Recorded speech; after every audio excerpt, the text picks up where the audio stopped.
और जैसे जैसे दोस्त आएंगे तो आज हमारा फंडामेंटल एनालिसिस का पार्ट नंबर 2 है।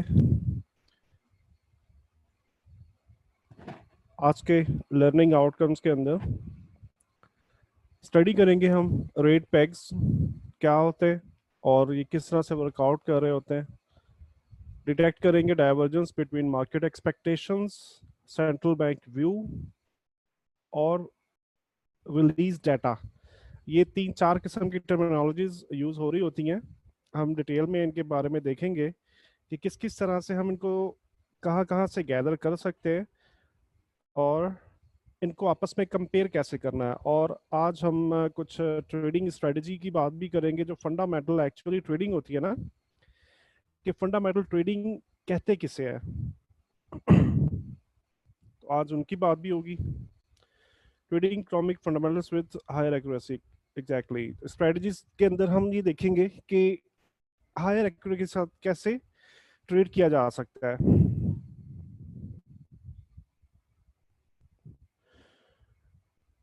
अच्छा जी, स्टार्ट करते हैं जी। Rate peg. रेट पैग एक इस्तेलाह है।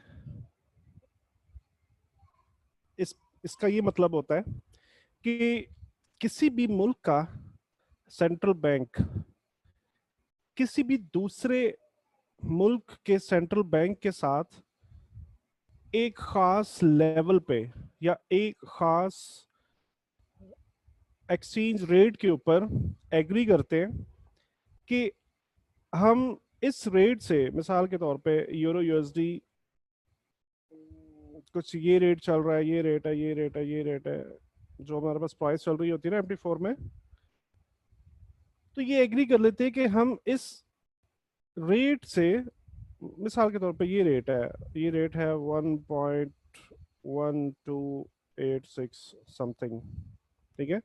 इस रेट से ऊपर हम करेंसी को नहीं जाने देंगे, ओके। और एक ऐसा ही लेवल एक डिफाइन कर लिया जाता है, मिसाल के तौर पे 1.0123, मिसाल के तौर पे एक ऐसा लेवल डिफाइन कर लिया जाता है और ये आपस में एग्रीमेंट होता है इनका कि इस लेवल से हम अपनी करेंसी को डी वैल्यू नहीं होने देंगे, राइट। और इसके साथ साथ फॉरेक्स मार्केट में ये धमकी देते हैं। देखिए, जब भी फॉरेक्स मार्केट में ट्रेडिंग हो रही होती है ना, जैसा कि हम ये जानते हैं कि कंप्यूटराइज ट्रेडिंग भी होती है, हम ये जानते हैं कि फ्यूचर मार्केट ऑन होने के साथ उस मुल्क के बैंक्स भी इन्वॉल्व होते हैं, लेकिन जब फ्यूचर मार्केट ऑफ होती है तो कंप्यूटराइज्ड ट्रेडिंग भी चल रही होती है, ठीक है। और अगर पूरी दुनिया में किसी भी करेंसी को एकदम से बाय कर लिया जाए तो उस मुल्क की मईशत पे असरअंदाज होता है। लास्ट फंडामेंटल लेक्चर के अंदर हमने ये चीज़ें डिस्कस की थी। अगर बहुत ज़्यादा करेंसी किसी भी कंट्री की सेल हो जाए तो उसकी उस कंट्री की मईशत के ऊपर वो असरअंदाज होती है, ठीक है। तो इस एग्रीमेंट के बाद ये फॉरेक्स मार्केट को धमकी देते हैं। ये कहते हैं कि खबरदार, इस लेवल से हम मार्केट को नीचे नहीं जाने देंगे और इस लेवल से हम मार्केट को ऊपर नहीं जाने देंगे, ठीक है। मिसाल के तौर पे अगर कोई कोशिश करता भी है इस लेवल से नीचे और ज्यादा सेल करने की, तो ये क्या करते, ये इंटरेस्ट रेट हाइक या इंटरेस्ट रेट कट, और जो आपको याद होगा हमने जो 3 टूल्स पढ़े थे कि ये अपनी इन्फ्लेशन को कैसे कंट्रोल करते हैं, ये उन टूल्स का इस्तेमाल करते हैं, ठीक है। अपने बैंक के प्रिंटर्स को ऑन कर सकते हैं और धड़ाधड़ नोट छापना स्टार्ट कर सकते हैं। अगर ये रेट इस अपर लेवल तक पहुंच जाए, नोट धड़ाधड़ छपेगा और वो मार्केट के अंदर आएगा, इन्फ्लेशन बढ़ेगी, इन्फ्लेशन बढ़ने की वजह से डिमांड एंड सप्लाई का रूल अप्लाई होता है यहाँ पे, और उसके बाद क्या होता है कि इसकी वैल्यू कम होना शुरू हो जाती है, ठीक है। इस तरह से ये लोग इस लेवल से ऊपर नहीं जाने देते मार्केट को। ऐसे ही मार्केट अगर बहुत नीचे गिर रही है तो इस लेवल को अगर हमें कहीं से ये पता चल जाता है कि फलां कंट्री और फलां कंट्री के अंदर रेट पैग लगा हुआ है, तो वो क्या करते हैं, अगर कोई यहाँ से नीचे सेल करने की कोशिश करता भी है, इस लेवल से नीचे सेल करने की कोशिश करता भी है, तो ये क्या करते हैं, अपने बैंक के प्रिंटर्स को बंद कर देते हैं, राइट, या इंटरेस्ट रेट हाइक कर देते हैं। उससे क्या होता है, डिमांड एंड सप्लाई के रूल्स को फॉलो करें तो करेंसी की वैल्यू इंक्रीज होना स्टार्ट हो जाती है, राइट। तो रेट पैक जो है ना, ये सिंपल सी बहुत लंबी लंबी मैं डेफिनेशंस में नहीं जाता, मैं जस्ट आपको जो मेन कॉन्सेप्ट है, मैं ये चाहता हूँ कि मैं आपको वो बताऊं। रेट पैक दो ऐसे खास लेवल्स होते हैं उस कंट्री का, मिसाल के तौर पे ये पौंड का चार्ट है,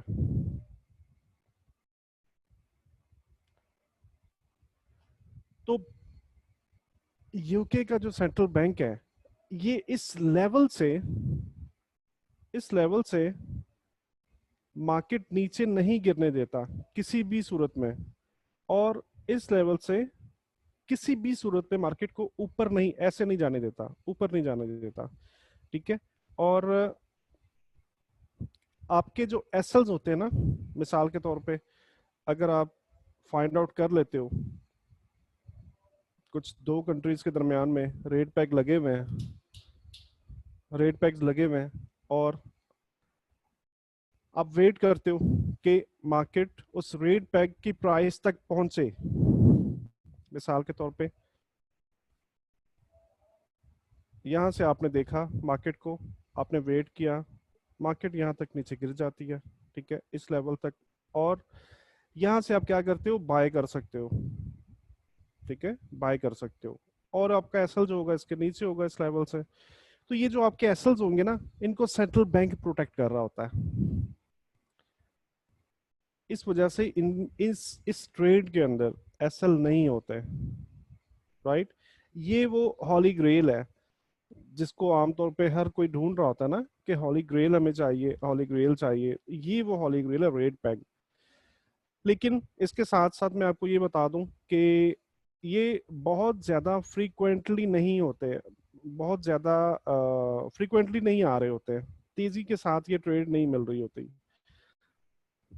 मुमकिन है कि 6 माह में ट्रेड मिले, मुमकिन है 1 साल में ट्रेड मिले, लेकिन ये जब ट्रेड बनती है ना, तो फिर ये चलती भी बहुत लंबा है, बहुत लंबे प्रॉफिट देती है, ठीक है। और इस वजह से रेट पैक का आपको पता होना चाहिए, जब भी आप बाकी टेक्निकल एनालिसिस के तहत आप ट्रेडिंग कर रहे हो, आप अपने प्रॉफिट्स जनरेट कर रहे हो, लेकिन आप सेंट्रल बैंक की स्पीचेस सुनते जा रहे हो, सेंट्रल बैंक की जो मॉनेटरी पॉलिसीज हैं डाउनलोड करके उनको स्टडी करते हो, आपको किसी भी सोर्स से अगर ये पता चल जाता है कि रेट पैक लगा हुआ है, तो आप, मैं कहता हूँ कि अगर इस तरह की ट्रेड मिल जाए तो पूरे का पूरा कैपिटल लगा देना भी कोई खास वो नहीं है ना, कोई भी यहाँ से पूरे का पूरा अपना अकाउंट लगा सकता है, पूरा का पूरा कैपिटल अकाउंट भी लगा सकता है, ठीक है। ये रेट पैक जिनमें खास तौर पे ये जो हिस्टोरिकल रेट पैक्स हैं, हिस्टोरिकल रेट पैक्स के अंदर जो पेयर्स हैं, हांगकांग डॉलर ने यूएस डॉलर के साथ रेट पैक लगाया हुआ है। इसके अलावा डेनमार्क का रेट पैक चल रहा है कोरोनर के साथ, डेनमार्क का पैक चल रहा है कोरोनर के साथ, और ये 1983 से लगे हुए, जो हांगकांग का रेट पैक है 1983 से लगा हुआ है, डेनमार्क का रेट पैक 1982 से लगा हुआ है, और ये अब तक चल रहे हैं, अब तक ये इतनी इतने ज्यादा देर से, इतने ज्यादा अरसे से ये रेट पैक लगे हुए हैं, और ये अब तक वैलिड है, अब तक चल रहे हैं। इसकी वजह क्या होती है, कोई क्यों किसी कंट्री के साथ रेट पैक लगाएगा? सिंपल है, अगर तो इसमें कुछ ट्रेडिंग डील्स हो सकती हैं, कोई भी दो मुल्क आपस में ट्रेड डील कर रहे होते हैं ना, जैसे अमेरिका और चाइना की ट्रेड डीलें चल रही होती हैं, तो इंपोर्ट और एक्सपोर्ट के जो मुआहदे होते हैं, 16 साल तक जो वैलिड रहते हैं, इन मुआहदों के अंदर रेट पैग लग जाना कोई बड़ी बात नहीं होती।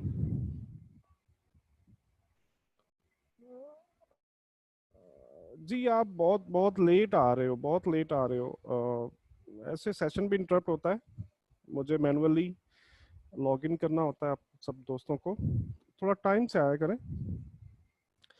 तो जिन दो कंट्रीज के दरमियान में ट्रेड बैलेंसेस के माहदे चल रहे होते हैं, इंपोर्ट एक्सपोर्ट की ट्रेड्स के माहदे चल रहे होते हैं, ये लोग क्या करते हैं आपस में कुछ रेट पैग्स लगा सकते हैं। जी कोई इशू नहीं जाहिद, बोलो नो प्रॉब्लम। ठीक है, क्या वजह होती है इसकी? ये वजह होती है अगर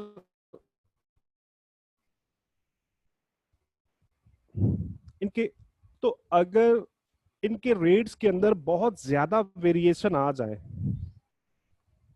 मिसाल के तौर पे मार्केट नीचे आती है तो ठीक है, एक कंट्री की वैल्यू गिर रही है तो दूसरी कंट्री फायदा उठा रही होती है, ठीक है, लेकिन इस कंट्री को नुकसान होता है अगर ये मिसाल के तौर पे इस लेवल पर रेट पैग है और यहाँ से नीचे आ जाए तो इन इस कंट्री को और ज्यादा नुकसान होता है। मिसाल के तौर पे मैं आपको समझाने की खातिर, यूरो यूएसडी में है नहीं है वैसे रेट पैग, समझाने की खातिर यूरो यूएसडी की बात कर लेता हूँ।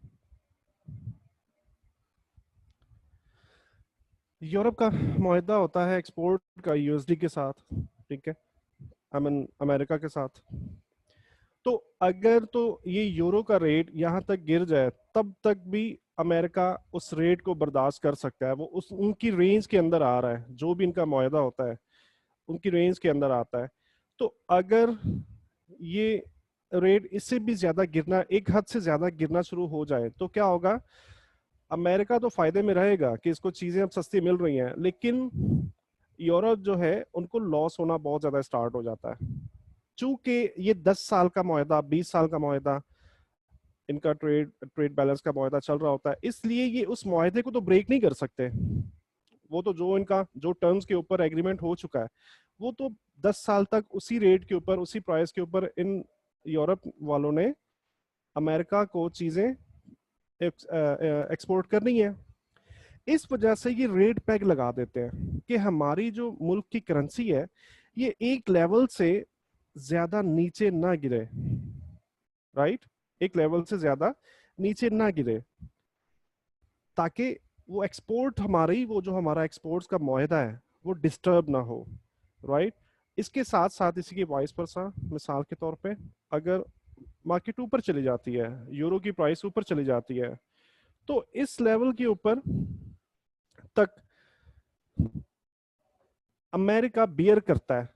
मतलब यहाँ पे देखें क्या हो रहा है, यूरो की प्राइस ऊपर जा रही है और अमेरिका को चीजें अब महंगा मिलना स्टार्ट हो रही हैं, क्योंकि अमेरिका इंपोर्ट कर रहा है यूरोप से, इस एग्जांपल के तहत, ठीक है।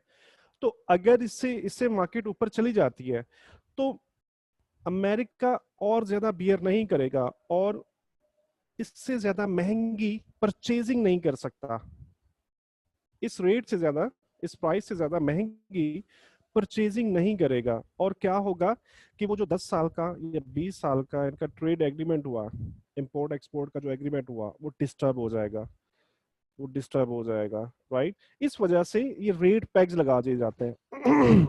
ठीक है, रेट पैग मैंने आपको बताया कि ये चूंकि बहुत लंबे लंबे टेन्योर के लिए होते हैं, बहुत लंबे टेन्योर के लिए होते हैं, इसलिए ये बार बार रिपीट नहीं हो रहे होते और ये छोटे टाइम फ्रेम के अंदर हम नहीं देख सकते, राइट। इनको देखना हो तो हम वीकली टाइम फ्रेम में देख सकते हैं, हम डेली टाइम फ्रेम में देख सकते हैं। तो एक एग्जांपल लेते हैं, लेट मी ओपन हांगकांग की एग्जांपल देख लेते हैं। चलो ये चार्ट भी सामने ही आ गया इत्तेफाक से, ये देखें,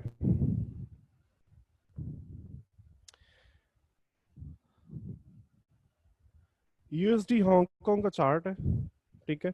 और यहाँ पर देखो ये डेली टाइम फ्रेम है, यहाँ पर देखो इस एक लेवल से प्राइस को ऊपर नहीं जाने दिया जाता, इस एक लेवल से मार्केट को ऊपर नहीं जाने दिया जाता।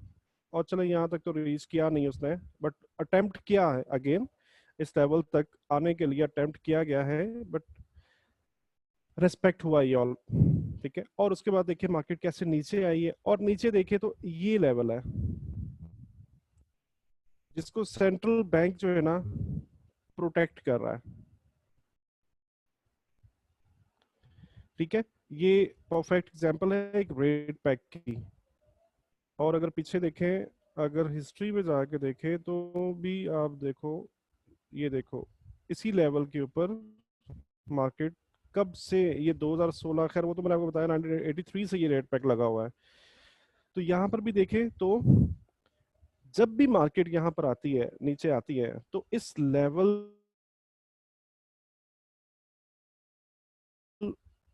इस लेवल से नीचे मार्केट को गिरने नहीं दिया जाता। मैक्सिमम 2012 तक का चार्ट शो हो रहा है मेरे पास, और देखो यही लेवल रेस्पेक्ट हो रहा है। ठीक है, ये देखो यहाँ से मार्केट ऊपर जाना स्टार्ट हुई, और बिल्कुल इस लेवल पे आके खड़ी हो गई है, इस लेवल पे आके खड़ी हो गई है, और इससे ऊपर कतई तौर पे गई नहीं है। अगर हम इसको वीकली में देख लें,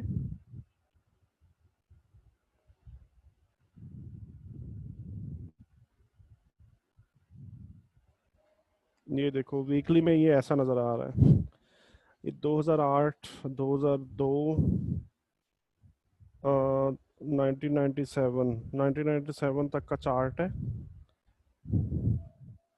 अच्छा यहाँ पर देखो तो ये भी देखो, ये रेट पैक पहले यहाँ पे लगा हुआ था। ठीक है, ये प्राइस का बिहेवियर हमें बता रहा है। ठीक है, प्राइस का बिहेवियर हमें बता रहा है। कल जो हमने सेशन किया था उसमें बताया था ना कि फंडामेंटल की जो इंफॉर्मेशंस होती हैं वो टेक्निकल चार्ट के अंदर भी इम्बेड होती हैं, सिर्फ हमें थोड़ी सी वो महारत चाहिए होती है।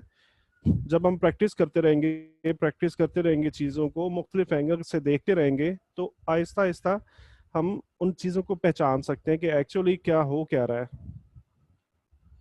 अब यहाँ पे देखो तो ये वीकली है, तो ये कुछ वीकली चार्ट है, तो करीब करीब 99 से लेके और 2003 तक इसको रेस्पेक्ट किया गया है। उसके बाद मार्केट नीचे आई है, और उसके बाद कुछ 2005 तक इस रेट को पैग लगाया गया है। उसके बाद फिर ये पैग यहाँ से ब्रेक करके और ऊपर लगा दिया गया है। आगे चल के देखते हैं, यहाँ पे अभी जो रेट पैग चल रहा है वो इस रेट 7.8484 पे चल रहा है, अभी जो रेट पैग चल रहा है। और नीचे का जो लेवल है वो 7.7480 इस लेवल पे चल रहा है।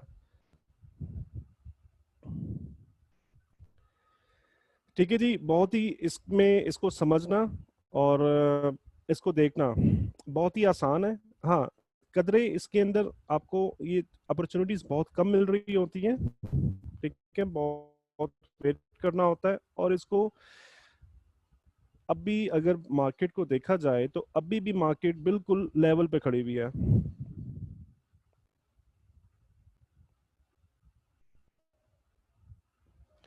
मैं इनको डिलीट करता हूँ ताकि चार्ट, अभी भी देखो तो मार्केट बिल्कुल उस लेवल पे खड़ी हुई है जहां से बाय कर सकते हैं। ठीक है, लेकिन अच्छा, ये बहुत ही चूंकि आसान ट्रेड होती है, इस वजह से इसके अंदर थोड़ा स्प्रेड आपको थोड़ा बढ़ावा मिलेगा।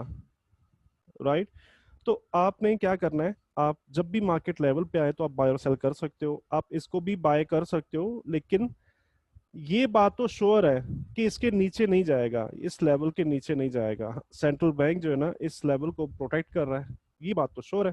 ठीक है, हाँ, श्योर से मतलब ये है कोई नई न्यूज ना आ जाए, अगर अगर रेट पैक ब्रेक ना हो जाए, रेट पैक खत्म ना हो जाए,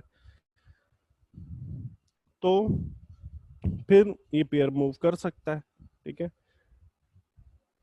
अब ये तो श्योर है कि इसके नीचे नहीं आएगा, लेकिन ये मूव कब करेगा ये आपको टेक्निकल्स में देखना होगा कि ये मूव ऊपर कब कर रहा है करेंसी। इसकी न्यूज को आप देखते रहेंगे। ये कहाँ से इंफॉर्मेशन ले सकते हैं आप, मैं आपको बता देता हूँ।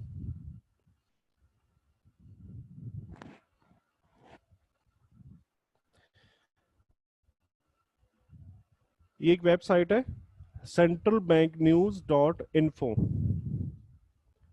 centralbanknews.info।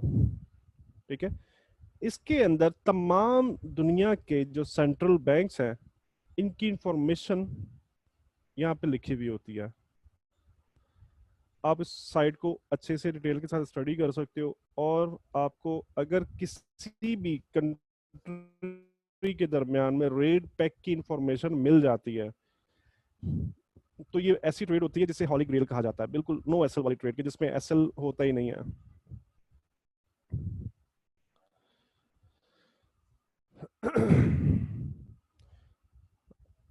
अच्छा, देख लेते हैं। दिस वे पॉलिसी प्रीव्यू आप कर सकते हैं। इन्फ्लेशन टारगेट्स, यहाँ से आप देख सकते हो कि कौन सी कंट्री इन्फ्लेशन को कहाँ तक लेके जा सकती है।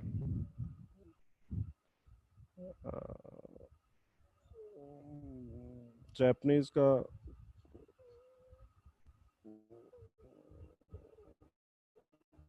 सेम टारगेट है, कुछ खास उनका नहीं है ऊपर नीचे आने का।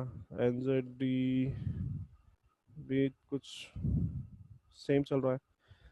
ठीक है, इस जो साइट के अंदर आपको बहुत सारी ऐसी इंफॉर्मेशन मिल जाती है जो आपको खुद आप सर्च आउट कर रहे होते हो, खुद आप तलाश कर रहे होते हो, ढूंढ रहे होते हो, तो इस साइट में आपको बहुत सी ऐसी इंफॉर्मेशन मिल जाएंगी। ठीक है, डायरेक्टरी के अंदर पूरी लिस्ट आपको मिल सकती है। इंटरेस्ट रेट मॉनिटर, अगर आप इंटरेस्ट रेट देखना चाहो पूरी दुनिया में किस किस किस कंट्री का कितना कितना इंटरेस्ट रेट है, ये तो फॉर एक्सपेक्टिव भी वैसे नज़र आ रहा होता ही है, यहाँ पर भी आपको मिल सकता है। ठीक है, तो जब आप अच्छे से स्टडी करोगे तो आपको कुछ रेट पैक का यहाँ से इंफॉर्मेशन मिल सकती है, राइट।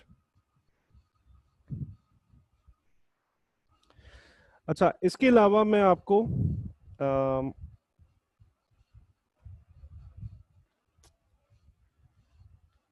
एक सेकेंड,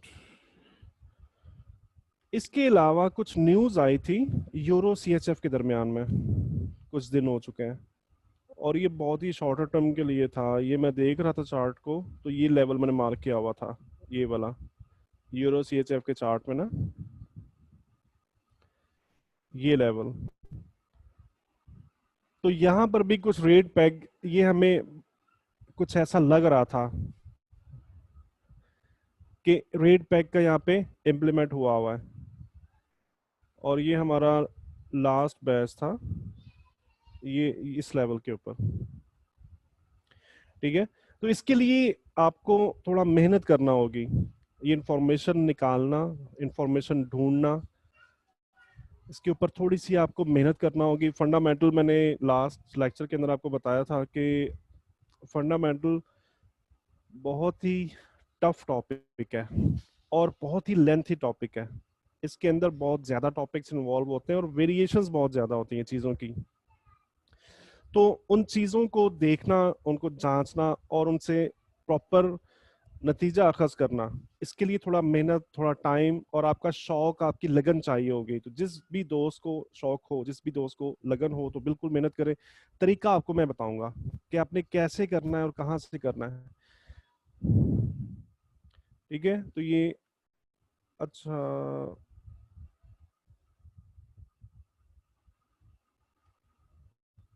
यहाँ पर भी ना रेट पैक की बातें हो रही थी, मैं आपको थोड़ा सा इसका बता देता हूँ। इस जगह पे,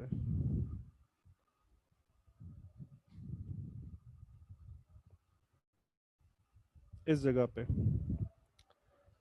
ये देखो, ये प्राइस का बिहेवियर, ये बिहेवियर,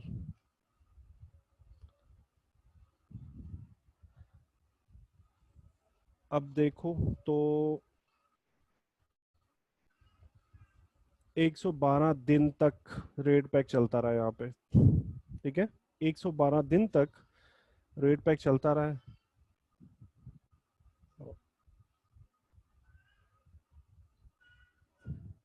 तो इस तरह का, जब भी अगर आप किसी भी साइट से, या आप फॉरेक्स लाइव देखते हो, फॉरेक्स फैक्ट्री में तो खैर ये नहीं, न्यूज़ नहीं आती, फॉरेक्स फैक्ट्री में ये न्यूज़ नहीं आती है रेट पैक्स की। फॉरेक्स लाइव पे आपको कुछ अंदाजा हो सकता है, आप कंटिन्यूअसली फॉरेक्स लाइव को देखोगे ना, तो उसमें बुलेटिन चल रहे होते हैं, न्यूज़ आ रही होती हैं, तो उनमें कुछ चीज़ें आप रेगुलरली जब देखोगे ना, तो आपको वहां से भी हिंट मिल सकता है। इसके अलावा मैंने आपको बता दिया central bank news dot info, वहां से आपको इसकी इंफॉर्मेशन मिल सकती है। इसके अलावा एक और इंफॉर्मेशन है, आई मीन एक और सोर्स है, तमाम जो बैंक्स हैं उनकी मॉनेटरी पॉलिसी डॉक्यूमेंट आप डाउनलोड करके उनको स्टडी कर सकते हो। जब आप उस डॉक्यूमेंट को स्टडी करोगे तो उनके अंदर भी आपको हिंट मिल रहे होंगे कि हम रेट पैक या फला कंट्री के साथ हमारा एक लॉन्गर टर्म ट्रेड का मुआहदा स्टार्ट होने वाला है। तो उससे क्या होगा, आपको उस हिंट के साथ आपको अंदाजा हो जाएगा कि यहाँ पे कुछ रेट पैक लगा हो सकता है, ठीक है। अच्छा, उसके बाद आप क्या करते हो, प्राइस चार्ट में चार्ट ओपन करोगे और प्राइस का बिहेवियर देख लेते हो, ठीक है। अब यहाँ पर ये बिहेवियर हमें बता रहा है, मार्केट देखो यहाँ से नीचे से ऊपर जा रही है और ट्रेंड करती हुई नीचे आ रही है, और इस जगह पर आके इस लेवल को ब्रेक ही नहीं किया है, ठीक है। इस लेवल को ब्रेक ही नहीं किया है। मतलब क्या है इस बात का, कि डाउन ट्रेंड एकदम से यहाँ पे स्टार्ट होता है, कुछ 112 दिन तक ये रेट पैक जो है ना, ये वर्कआउट कर रहा है, और उसके बाद मार्केट ऊपर जा रही है। अच्छा, उसके बाद देखो क्या हो रहा है, मार्केट वापस जब नीचे आ रही है एक स्ट्रॉन्ग डाउन ट्रेंड के साथ, ये देखो, तो अगेन ये रेट पैक जो है ना, ये रेस्पेक्ट हो रहा है, ये देखो, यही वाला लेवल है। तो इस तरह से मुख्तलिफ किस्म के मुख्तलिफ किस्म के कंट्रीज के अंदर आपको रेट पैक जब थोड़ी मेहनत करना होगी, जब तलाश करना होगा, तलाश करने के बाद अगर आप फाइंड आउट कर लेते हो तो ये बहुत ही अच्छी ट्रेड होती है, बहुत ही अच्छी ट्रेड होती है। इसके बाद आप जरूर आर्ग्यू कर सकते हो कि ये स्पाइक क्यों लगा। ये क्वेश्चन बनता है कि जब यहाँ पर इस जगह पर अगर रेट पैक लगा हुआ था, तो इससे नीचे तो मार्केट को जाना नहीं चाहिए था, ठीक है। तो ये स्पाइक एकदम से क्यों लगा, एकदम से मार्केट, और उसके बाद मार्केट ने रिकवर किया। ये सेंट्रल बैंक ने अनाउंस किया था कि हम एकदम से रेट पैक को खत्म कर रहे हैं, ठीक है। सेंट्रल बैंक ने अनाउंस किया था कि हम रेट पैक को खत्म कर रहे हैं। तो हुआ क्या था कि सब दुनिया जो है वो इस लेवल से बाय में बैठी हुई थी, क्योंकि रेट पैक लगा हुआ था, बाय करने के चक्कर में लगे हुए थे, सब सब बाय लगा के बैठे हुए थे। और जब सेंट्रल बैंक ने एकदम से अनाउंस कर दिया कि हम रेट पैक खत्म कर रहे हैं, तो मार्केट से लिक्विडिटी एकदम से गायब हो गई, और दुनिया को बहुत बड़े नुकसान हुए थे। ये तकरीबन 6 जून 2015 वाले दिन की बात है। अगर आप इस दिन में जाके यूरोपियन सेंट्रल बैंक की आप हिस्ट्री देखोगे तो आपको इसकी पूरी डिटेल्स मिल जाती हैं, ठीक है। तो इस चीज से एक और भी चीज सीखने को मिलती है। आमतौर पे जो सेंट्रल बैंक्स की जो अनाउंसमेंट्स होती है ना, उनमें एक कोड ऑफ एथिक्स होता है, इनके एथिकल कोड्स होते हैं कुछ, कि उनमें एक चीज है कि आपने कभी भी मार्केट को बहुत ज्यादा एक्सट्रीम लेवल की एकदम से न्यूज नहीं दे देनी, राइट। एकदम से एक एक्सट्रीम लेवल की न्यूज सेंट्रल बैंक मार्केट को नहीं देता। ये इनके एथिक्स के अंदर ये चीज शामिल है। तो फिर होता क्या है, होता ये है कि इस मूव की वजह से इनको बहुत ज्यादा बदनामी का सामना करना पड़ा था। पूरी, मतलब बहुत बड़ा तबका जो था ना ट्रेडर्स का, वो फ्लॉप हुआ था, बहुत बहुत बड़ा नुकसान हुआ था इस दिन में। और इनको खुद भी, इनकी इकोनॉमी डिस्टर्ब हो गई थी, इनको बहुत ज्यादा लॉसेस हुए, और खुद भी ये डिस्टर्ब हुए बहुत ज्यादा। तो सेंट्रल बैंक अब करता क्या है, सेंट्रल बैंक हमेशा एकदम से बहुत बड़ा सरप्राइज नहीं देता, ठीक है। सेंट्रल बैंक हमेशा एकदम से बहुत बड़ा सरप्राइज नहीं देता। वो क्या करते हैं, वो थोड़े थोड़े हिंट देना स्टार्ट कर देते हैं पहले से। फंडामेंटल ट्रेडिंग करने का सबसे बड़ा ये फायदा है कि आपको पहले से कुछ छोटे मोटे थोड़े थोड़े हिंट मिलना स्टार्ट हो जाते हैं और आप उनकी डायरेक्शन में आप जा सकते हो। ठीक है जी, ये था रेट पेग। इसके लिए आपको जरूर तलाश करने के लिए मैंने आपको सोर्सेज बता दिए, आप कंसर्निंग वेबसाइट पे जाके फाइंड आउट कर सकते हो, स्टडी कर सकते हो। उसके बाद आप मॉनेटरी पॉलिसीज को डाउनलोड कर सकते हो और उसके अंदर आपको हिंट मिलेंगे। कहीं पर भी क्लियरली ये लिखा हुआ नहीं होता, क्लियरली कहीं पर भी ये लिखा हुआ नहीं होता कि हम अब बेरिश करने वाले हैं या डोविस जाने वाले हैं, हॉकिस जाएंगे या डोविस जाएंगे। ठीक है, ऐसा नहीं होता। ये क्या करते, अगर रेट पैग लगाना चाहते भी है ना, तो कुछ टाइम पहले से ऐसी न्यूज देना स्टार्ट कर देंगे जिनका इशारा ये होगा कि हम रेट पैग लगा सकते हैं। राइट, तो इस तरह के हिंट मिलते मिलते आपको ऐसी ट्रेड आप इजीली कर सकते हो।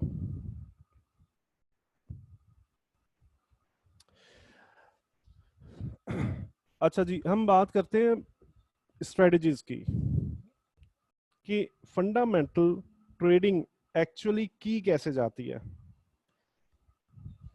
लास्ट लेक्चर में हमने देखा था कि नॉर्मली जो लोग कर रहे होते हैं ना, कि मार्केट अगर अप जा रही है तो कोई भी फंडामेंटल रिलीज होने वाला है, तो कई लोग क्या करते हैं, एक पेंडिंग बाय ऊपर लगाते हैं, एक पेंडिंग सेल नीचे लगाते हैं और एक्सपेक्ट कर रहे होते हैं मार्केट कहीं भी जाएगी तो हमारा ऑर्डर लेती भी जाएगी, जो कि एक गलत वे है। ये फंडामेंटल ट्रेडिंग नहीं है। ठीक है, असल में फंडामेंटल ट्रेडिंग है क्या, हम अब देखने वाले हैं। सबसे पहले मॉनेटरी पॉलिसी डाइवर्जेंस।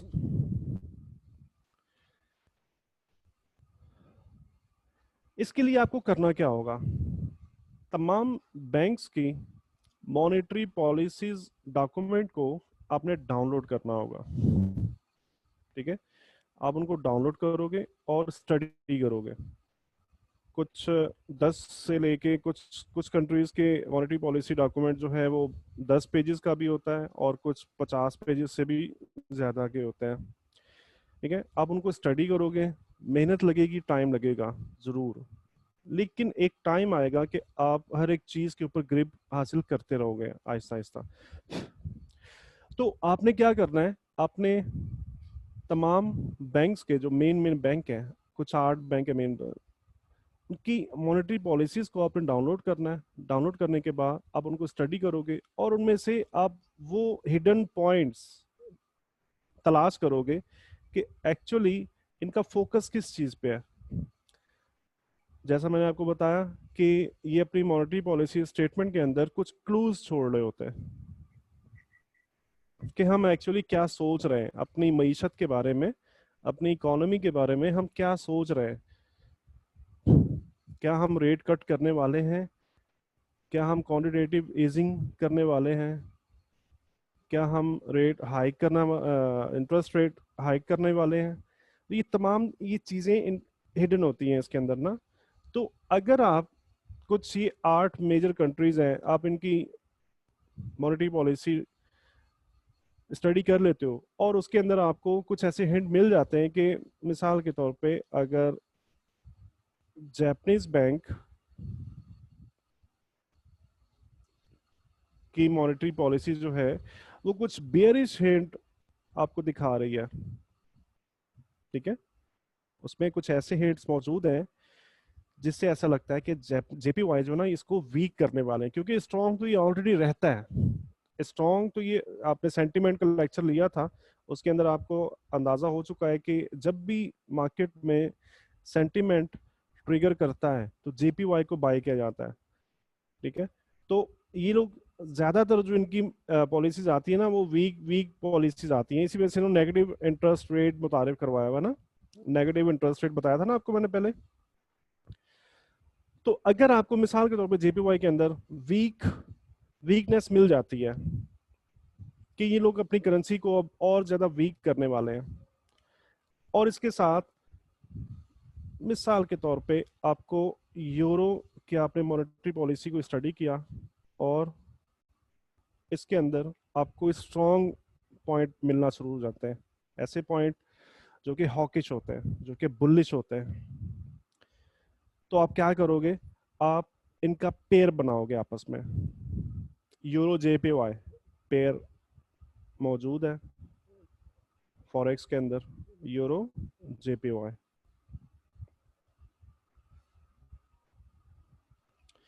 ठीक है। आप इनका आपस में एक पेयर बनाओगे और आप उसको ट्रेड करोगे। बिलीव मी, ये ऐसी ट्रेड जो होती है ना, ये जो डाइवर्जेंस, डाइवर्जेंस का मतलब क्या है कि ये दोनों एक दूसरे के मुखालिफ है, एक दूसरे के से तजाद है इन दोनों में ना। तो अगर तो ये दोनों के दोनों ही बुलिश है, यूरो की मॉनेटरी पॉलिसी भी बुलिश है और जेपीवाई की भी बुलिश है, तो फिर डाइवर्जेंस नहीं है, ठीक है। तब हम इसको ट्रेड नहीं करेंगे। तो चार्ट हम देखेंगे ना, तो चार्ट कुछ रेंज कर रहा होगा लॉन्गर टर्म के अंदर, मैं शॉर्टर टर्म की बात नहीं कर रहा। लॉन्गर टर्म में चार्ट कुछ रेंज कर रहा होगा, बट हम उसे ट्रेड करेंगे ही नहीं। हमें डाइवर्जेंस तलाश करनी होती है कि एक करेंसी स्ट्रांग हो, एक करेंसी वीक हो। तो ऐसी ट्रेड, बिलीव मी, आपकी हफ्तों चलेगी, हफ्तों। सिर्फ एक आप ट्रेड लेते हो, एक एक मर्तबा आपका पैसा रिस्क पे लगा होता है और प्रॉफिट जो है वो आपका तकरीबन 1:10 एंड 1, इसमें मतलब रिस्क रिवार्ड का हिसाब होता ही नहीं है।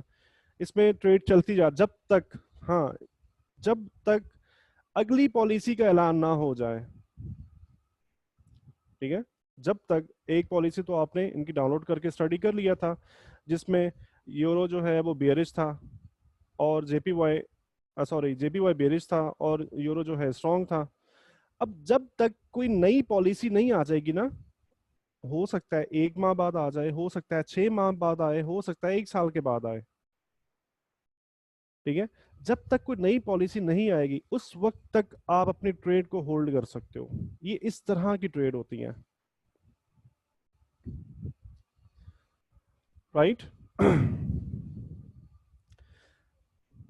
लेकिन अगेन वही बात है कि आपको तमाम बैंक्स की मॉनेटरी पॉलिसीज डाउनलोड करना होगी। मैं क्लास के एंड के ऊपर आपको प्रैक्टिकल करके भी दिखा दूंगा कि किस तरीके से हम कौन कौन से, बल्कि लास्ट क्लास के अंदर भी हमने देखा था कि कहाँ कहाँ से हम ये मॉनेटरी पॉलिसीज जो है इनको डाउनलोड कर सकते हैं और इनको स्टडी करेंगे। तो इनके ऊपर टाइम गुजारना होगा, इनके ऊपर मेहनत करना होगी। ये टेक्निकल जो एनालिसिस होते हैं ना, ये जल्दी सीखे जा सकते हैं, ठीक है। Ahmad Jamil, can you repeat please what you have said about monetary policy. मैं तो मॉनेटरी पॉलिसी के बारे में ही बात कर रहा हूँ पिछले 39-40 मिनट से। अब आप कौन सी बात आपने नहीं सुनी, आप लेक्चर दोबारा देखिएगा, रिकॉर्डिंग देख लीजिएगा, ठीक है। तो इस पूरे निज़ाम के अंदर आपको फंडामेंटल ट्रेडिंग के लिए आपको मेहनत लाजमी करना होगी और टाइम गुजारना होगा।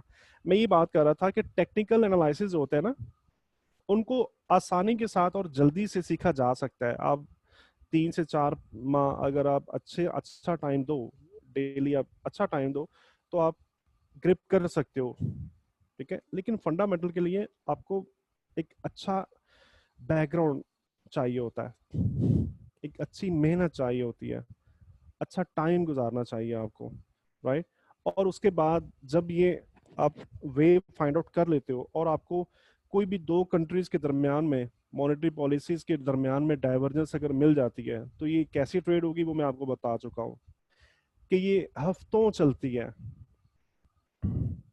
तो फिर आप खुद अंदाजा लगा सकते हो कि एक ट्रेड से आप कितना प्रॉफिट बना सकते हो। और जब तक दूसरी पॉलिसी अनाउंस नहीं होती, जब तक कोई भी ऐसा दूसरी न्यूज नहीं आती बड़ी जो कि जेपीवाई को बियरिश करे, आई मीन बुलिश करे, और यूरो को बियरिश करे, तब तक आप अपने ट्रेड को होल्ड कर सकते हो। तो that is how funds trade. जो बड़े बड़े जो फंड्स होते हैं, जो बड़े बड़े दुनिया के अंदर जो मिलियन और बिलियंस ऑफ डॉलर्स के ऊपर जो अकाउंट लेके चल रहे हैं ना, इस तरह से ये लोग ट्रेड कर रहे होते हैं, इस तरह से ट्रेड कर रहे होते हैं, और इनकी रिसर्चेस 10-10, 15-15, 20-20 साल की इनकी रिसर्चेस होती हैं अबाउट द फंडामेंटल्स। तो हम सब, मैं अपनी बात करूं तो फंडामेंटल के हवाले से मैं खुद भी एक स्टूडेंट हूं, मैं खुद भी फंडामेंटल के हवाले से मैं एक स्टूडेंट हूं, और मैं फंडामेंटल को देखता रहता हूं, स्टडी करता रहता हूं इनको। तो नामुमकिन नहीं है, हाँ मुश्किल जरूर है, टाइम गेनिंग जरूर है, नामुमकिन नहीं है, right. So that was monetary policy divergence. इसके अलावा दूसरा तरीका फंडामेंटल ट्रेडिंग का कौन सा है? Speech is by central bank head या गवर्नर। तमाम सेंट्रल बैंक्स के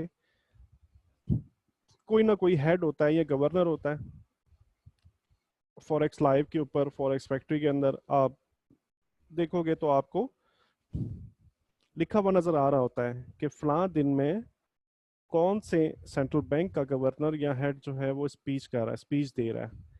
ठीक है, ये क्या क्या रहे होते हैं? ये अपनी स्पीच के अंदर अपने व्यूज दिखा बता रहे होते हैं कि हम अपनी आने वाली जो इकोनॉमिकल पोजीशन है उसे कहाँ पे देख रहे हैं, और हम क्या करने वाले हैं आगे।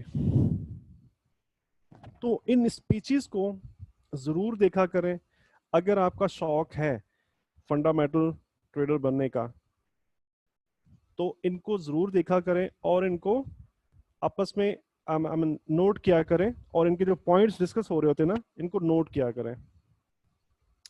ठीक है, अच्छा, इनको कुछ 3 तरीकों से ट्रेड किया जाता है इन स्पीचेस को। देखना हमने क्या है, again divergence in market expectation and central bank view. Divergence क्या होती है यहां पर आपने सीख लिया, ये वो टेक्निकल वाली डाइवर्जेंस नहीं है, जस्ट ये है कि कोई भी मॉनेटरी पॉलिसी किसी दूसरे मुल्क की मॉनेटरी पॉलिसी के साथ बिल्कुल उलट व्यू रखती हो तो मींस कि डाइवर्जेंस है। ठीक है, बिल्कुल ऐसे ही ये डाइवर्जेंस हम अब फाइंड आउट करेंगे सेंट्रल बैंक व्यू और मार्केट एक्सपेक्टेशन में। सेंट्रल बैंक व्यू हमें कहां से मिलेगा, कैसे मिल सकता है? हमें मॉनेटरी पॉलिसी जब हम डाउनलोड करेंगे, उसको स्टडी करेंगे, तो हमें उस मुल्क का जो सेंट्रल बैंक, मॉनेटरी पॉलिसी बनाता कौन है? सेंट्रल बैंक बनाता है। फिस्कल पॉलिसी जो है वो गवर्नमेंट बनाती है, but monetary policy central bank बनाता है। ठीक है, तो मॉनेटरी पॉलिसी के अंदर जो जो भी हमें हिंट्स मिल रहे होते हैं, पॉइंट्स मिल रहे होते हैं, जो व्यूज मिल रहे होते हैं, वो सेंट्रल बैंक के व्यूज होते हैं। ठीक है, तो अगेन इस ट्रेडिंग के लिए भी आपको मॉनेटरी पॉलिसी डाउनलोड करना पड़ेगा, उसको पढ़ना पड़ेगा और देखना पड़ेगा, राइट, और व्यूज को कलेक्ट करना पड़ेगा, हिंट्स को कलेक्ट करना पड़ेगा। अब इसको आप कंपेयर कर रहे हो मार्केट एक्सपेक्टेशन। एक्सपेक्टेशन क्या होती है? किसी भी मुल्क के अंदर बहुत बड़ी तादाद होती है जो मईशत दान होते हैं ना उस मुल्क के, जो उस मुल्क की मईशत पे तबसरे कर रहे होते हैं, अपने तज्जिए पेश कर रहे होते हैं। जैसे हमारे टीवी चैनल्स के ऊपर बहुत सारे तज्जिया कार जो है वो आके रात को शोज चल रहे होते हैं। ठीक है, तो ये क्या कर रहे होते हैं, हमारा जो भी सेंट्रल बैंक का जो व्यू होता है ना, ये लोग अपना अपना तज्जिया पेश कर रहे होते हैं। ये तज्जिए, ये तमाम, ये इंफॉर्मेशन आप कहाँ से कलेक्ट कर सकते हो? ये ब्लूमबर्ग साइट है,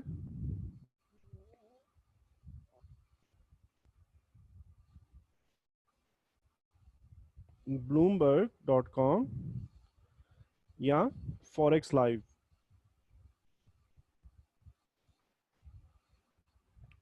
आज मेरी आवाज़ थोड़ी चेंज है, एक्चुअली मेरा गला खराब हुआ हुआ है कुछ 2 दिन से ना, तो तो ये ब्लूमबर्ग और फॉरेक्स लाइव के अंदर आप जब देखोगे तो आपको मार्केट की जो एक्सपेक्टेशन है, मिसाल के तौर पे सेंट्रल बैंक का जो व्यू होगा ना, वो लॉन्गर टर्म व्यू होता है, ये शॉर्टर टर्म नहीं होता। अगर हम सिर्फ इस स्ट्रेटेजी की बात करें जो हमने यहाँ पे डिस्कस की है, तो ये शॉर्टर टर्म स्ट्रेटेजी नहीं है, ये लॉन्गर टर्म स्ट्रेटेजी। इसके अंदर हम क्या कर रहे थे, हम दोनों मुल्कों की मॉनेटरी पॉलिसीज के अंदर डाइवर्जेंस तलाश कर रहे हैं और इसको ट्रेड कर रहे हैं, जो कि बहुत ही लंबी चलती है, राइट। अब इस स्ट्रेटेजी के अंदर, स्पीचेस के अंदर आपको कैसे ट्रेड करनी है, और ये थोड़ा शॉर्टर टर्म ट्रेड होती है, ये बहुत लंबी ट्रेड नहीं होती, ठीक है। लेकिन आपको जो कंपेयर करना है वो सेंट्रल बैंक के व्यू के साथ कंपेयर करना है, लेकिन बहरहाल आपको जरूरत फिर भी मॉनेटरी पॉलिसी की पड़ती है, ठीक है।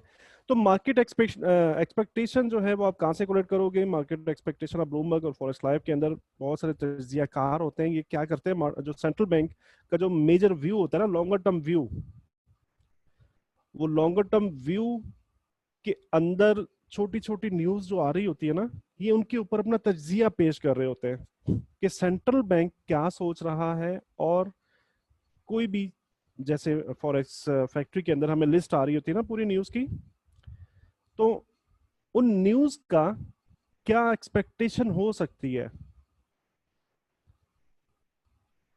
क्या ये जो स्पीच होने वाली है इसके अंदर इस इकोनॉमी को बुलिश बताया जा सकता है, क्या बियरिश बताया जा सकता है, या ये न्यूट्रल भी रह सकती है, ठीक है, न्यूट्रल भी रह सकती है। तो आप क्या करेंगे, इन स्पीचेस को सुनेंगे और साथ साथ उन तमाम तज्जियाकार जो हैं वो उनके नंबर्स आ रहे होंगे वहां पे, और एक्सपेक्टेशन वो आपको बता रहे होंगे कि ये एक्सपेक्ट किया जा रहा है, ठीक है। इस तरीके से आप ये दोनों डाटास को कलेक्ट करोगे, ये तो ऑलरेडी आपने कर लिया। अब हम क्या कर रहे हैं, इन दोनों डाटा को आपस में कंपेयर करके ट्रेड करेंगे, राइट। कैसे, अब देखते हैं।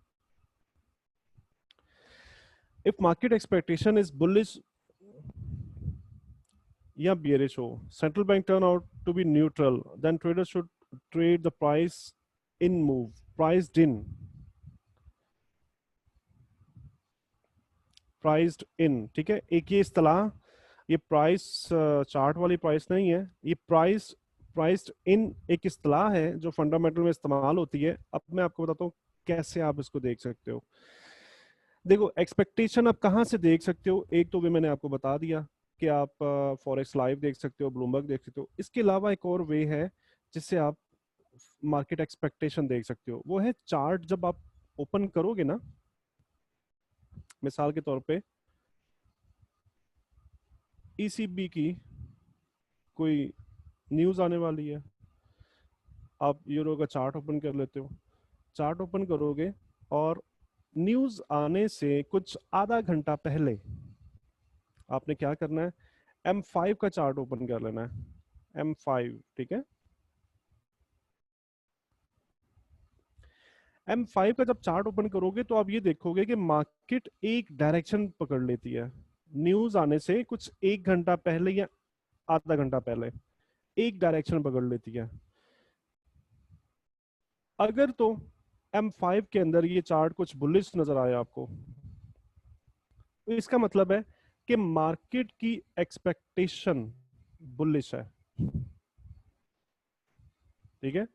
अगर M5 के चार्ट में आधा या एक घंटा पहले अगर आपको न्यूज आने से पहले बियरिश ट्रेंड नजर आ जाए, गिरती हुई मार्केट नजर आ जाए, तो आप ये कह सकते हो कि मार्केट की एक्सपेक्टेशन बियरिश है, ठीक है। और अगर ये रेंज करे, ये चार्ट रेंज कर रहा हो, तो आप ये कह सकते हो कि न्यूट्रल विजन है, कोई खास न्यूज नहीं है, कोई खास एक्सपेक्टेशन नहीं है, ठीक है। अब ये जो इस्तेलाह, ये बात मैं आपको ये समझाना चाह रहा हूं एक्चुअली, प्राइस्ड इन, मार्केट क्या कर रही होती है, एक्सपेक्टेशन को प्राइस्ड इन करना स्टार्ट कर देती है, right. Price in price out दो इस्तेलाह होती हैं। प्राइस इन करना क्या मतलब है, अगर तो ये बुलिश इस्तेलाह है तो मार्केट इसको, आई मीन अगर तो एक्सपेक्टेशन जो है वो बुलिश है, ठीक है, तो मार्केट क्या करेगी, मार्केट अप ट्रेंड के अंदर जाना स्टार्ट हो जाएगी, जिसे हम कहते हैं कि प्राइस इन कर रही है मार्केट, अगर मार्केट की एक्सपेक्टेशन बेरिश है और न्यूज आने से कुछ 30 मिनट या 60 मिनट पहले M5 का चार्ट आप ओपन करते हो और उसके अंदर आपको चार्ट ऐसे बेरिश नजर आ रहा है, तो आप एक तो ये भी देख सकते हो कि एक्सपेक्टेशन क्या है, बेरिश है, ठीक है। और उसके साथ साथ हम ये कहेंगे कि मार्केट इस बेरिश एक्सपेक्टेशन को प्राइस इन कर रही है, ठीक है।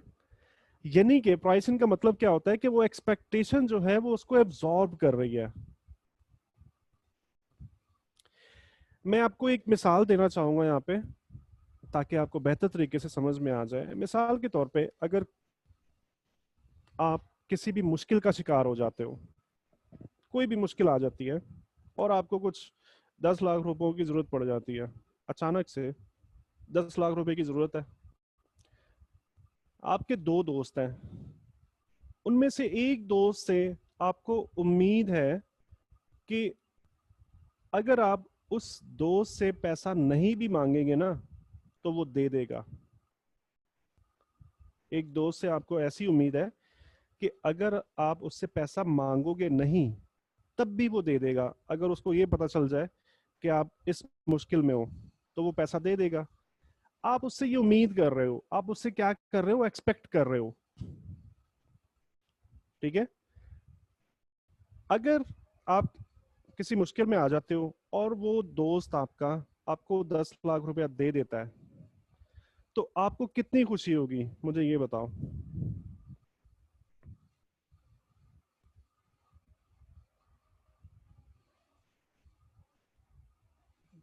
आपको कितनी खुशी होगी?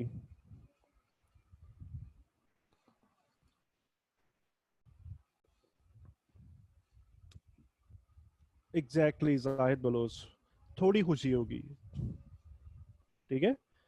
आपको थोड़ी, क्योंकि थोड़ी खुशी क्यों होगी, क्योंकि आपको पहले से उससे उम्मीद थी और वो आपकी उम्मीद के ऊपर पूरा उतर गया। सो इट्स नॉर्मल, ये नॉर्मल चीज है कि आपको किसी से कोई उम्मीद थी और वो अपनी आपकी उम्मीद के ऊपर वो पूरा उतर गया, तो ये नॉर्मल है, नो नो प्रॉब्लम है इसमें। कुछ भी ऐसा नहीं है कि बहुत ज्यादा खुशियां मनाई जाएं, फायरिंग कर दी जाए खुशी के अंदर, ठीक है। अब आपका एक और दोस्त है, आपको उससे बिल्कुल भी उम्मीद नहीं है कि वो आपकी जरा सी भी हेल्प कर सकता है किसी भी बुरी सिचुएशन के अंदर। अगर वो आपकी उस सिचुएशन के अंदर आपको 10 लाख रुपए अचानक से ला के दे देता है कहीं से, तो आपको कितनी खुशी होगी, ऐसे दोस्त से जिससे आपको बिल्कुल भी उम्मीद नहीं थी।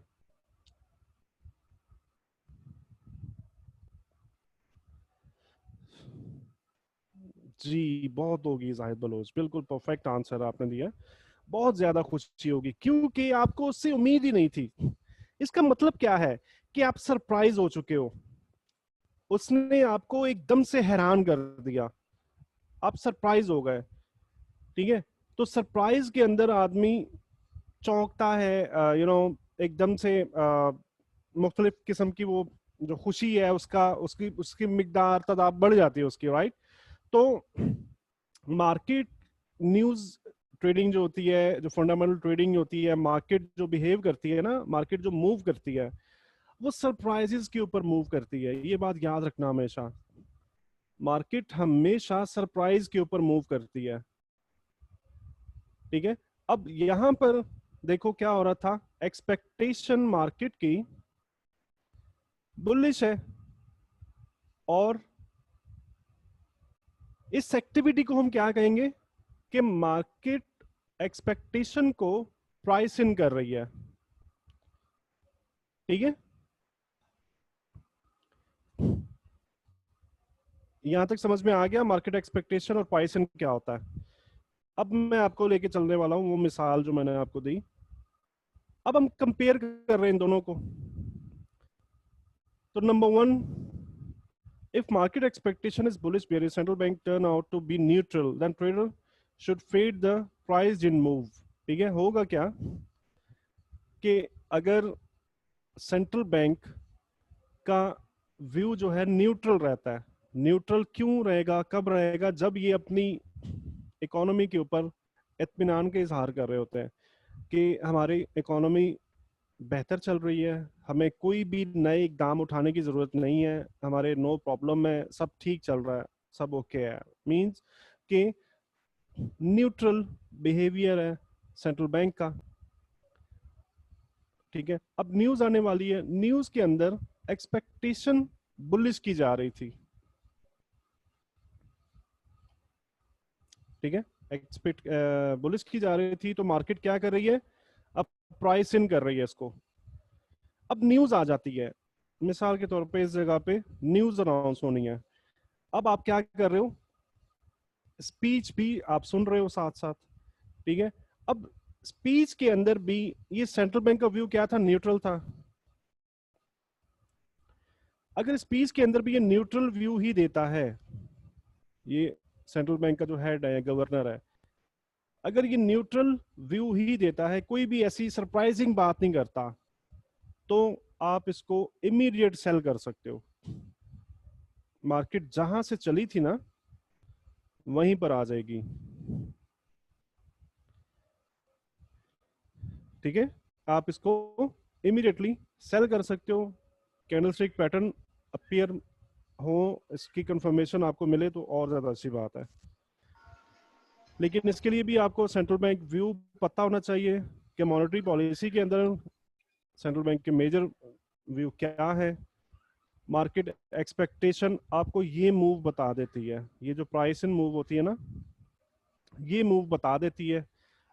अच्छी बात है कि आप तज्जिया कार के इंटरव्यूज पढ़ो, आप तज्जिया कार के जो उनके जो वीडियोस आ रही होती है यूट्यूब चैनल्स के ऊपर इनके चल रहे होते हैं, और फॉरेक्स लाइव के ऊपर इन रिटन फॉर्म भी आपको ये तमाम डाटा मिल जाता है। अच्छी बात है कि वो कंप्लीट पढ़ो, ये अच्छी बात है। हाँ, लेकिन अगर आप इतनी मेहनत नहीं करना चाहते हो, अगर आप इतना ज्यादा बॉदर नहीं करना चाहते हो, तो आप कैसे कर सकते हो, आप इस न्यूज आने से आधा घंटा पहले या एक घंटा पहले आप मार्केट एक्सपेक्टेशन को देख सकते हो प्राइस चार्ट के जरिए। ठीक है, तो मार्केट एक्सपेक्टेशन क्या थी, वो ये वाला व्यू था।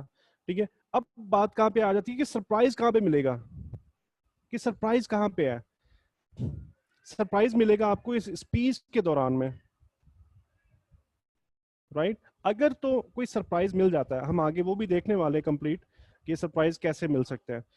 तो अगर तो ये सेंट्रल बैंक व्यू से मिलते जुलते इसके कमेंट होते हैं अपनी स्पीच के दौरान में, इसके तमाम कमेंट सेंट्रल बैंक व्यू से मिलते जुलते होते हैं, मतलब क्या है कि न्यूट्रल न्यूट्रल व्यूज ही रहते हैं स्पीच के दौरान। तो मार्केट जहां से चली थी ना, जहां से प्राइसिंग करना शुरू हुई थी मार्केट, इस जगह से मार्केट प्राइसिंग करना स्टार्ट हुई है, तो आप इसको क्या करोगे, आप सेल करोगे, और ये उसी जगह पे आके खड़ी हो जाएगी, राइट।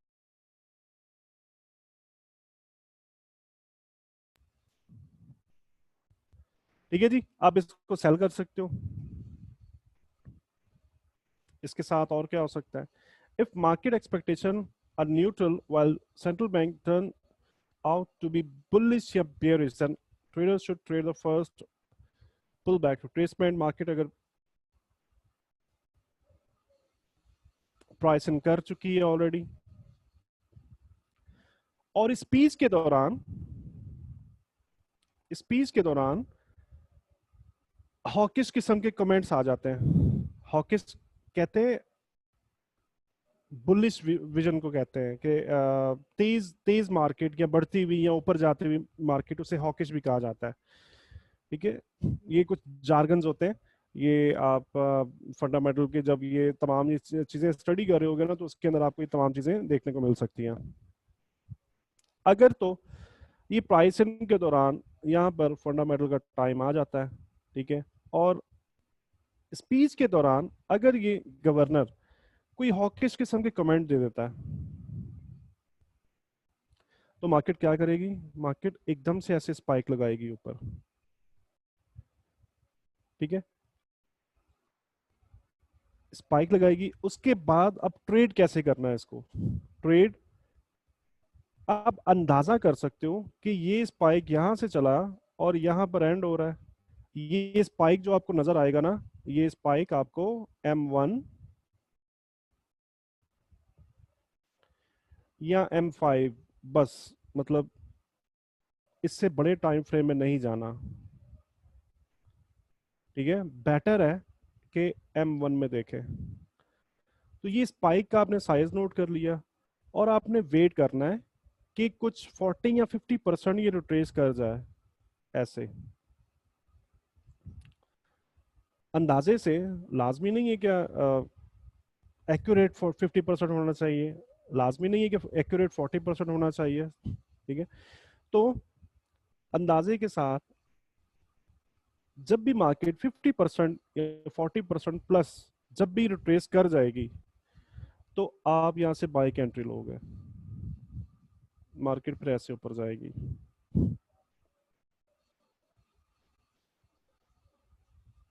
राइट, बिल्कुल इसी तरीके से अगर बेयरिश व्यू की बात करें तो मार्केट क्या करेगी, पहले न्यूज आने से पहले प्राइस इन कर रही होगी, ठीक है। प्राइस इन करेगी, इस जगह पे आप समझ लो कि न्यूज आ जाती है। न्यूज आने के बाद मार्केट में एकदम से बेयरिश, ये स्पीच के दौरान अगर कोई डॉविश किस्म के कमेंट्स आ जाते हैं, डॉविश कहते हैं बेयरिश कमेंट्स को, गिरती हुई मार्केट को, ठीक है, तो मार्केट एकदम से ऐसे स्पाइक लगाएगी, और उसके बाद आप पुल बैक का वेट करोगे। ये जो पहला स्पाइक होता है ना, ये वाला पहला स्पाइक, इसको कभी भी ट्रेड नहीं करते। इसकी वजह लिक्विडिटी के क्लास में आपको डिटेल से बताई जा चुकी है कि क्यों इसको ट्रेड नहीं करते। ये स्पाइक एक्चुअली वैक्यूम की वजह से आता है, लिक्विडिटी वैक्यूम की वजह से आ रहा होता है, ठीक है। यहाँ पे ट्रेडिंग होती ही नहीं है। जो इंस्टीट्यूट्स है ना, वो भी क्या कर रहे होते हैं, इस स्पाइक की साइड पर रिट्रेसमेंट के बाद एंटर हो रहे होते हैं, ठीक है। तो जब भी मार्केट 40-50% रिट्रेस कर जाए, आप सेल की ट्रेड करोगे, राइट।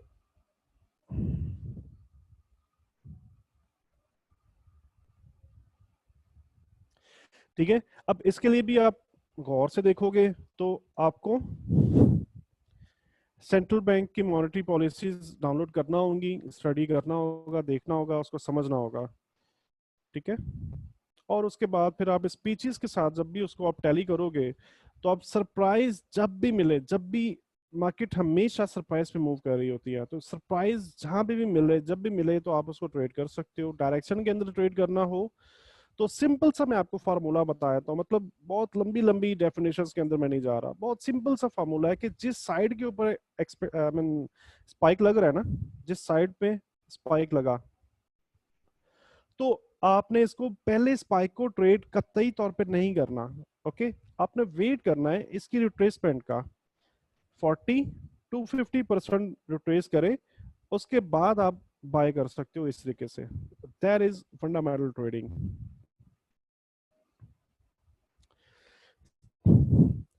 अच्छा, इसके अलावा एक और वे फंडामेंटल को ट्रेड करने का,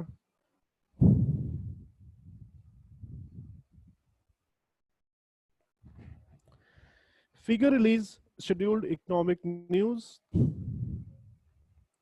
शेड्यूल्ड इकोनॉमिक न्यूज हमें कहाँ मिल रही होती है, फॉरेक्स फैक्ट्री के अंदर। फॉरेक्स फैक्ट्री के अंदर हमें जो न्यूज मिल रही होती है ना, वो शेड्यूल्ड न्यूज होती है कि किस दिन कौन से पेयर में कौन सी न्यूज आने वाली है। That means it it is scheduled news. अब एक सेकेंड प्लीज मुझे दीजिएगा, मैं एक ये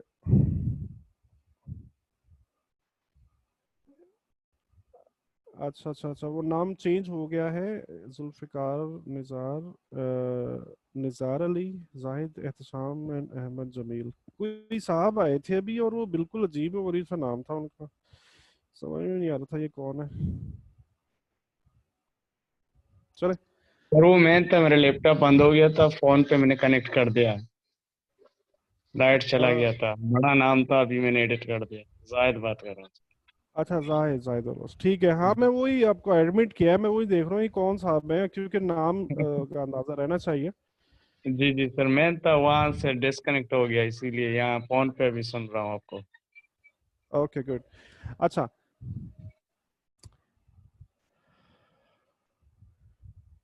शेड्यूल्ड इकोनॉमिक न्यूज हमें forexfactory.com से मिल रही होती है, ठीक है। हम क्या कर रहे होते हैं, इन इकोनॉमिक्स न्यूज का डाटा जो रिलीज हो जाता है ना, हम उसकी फिगर्स को देख रहे होते हैं और उसके मुताबिक उन फिगर्स के हिसाब से उनको ट्रेड कर रहे होते हैं।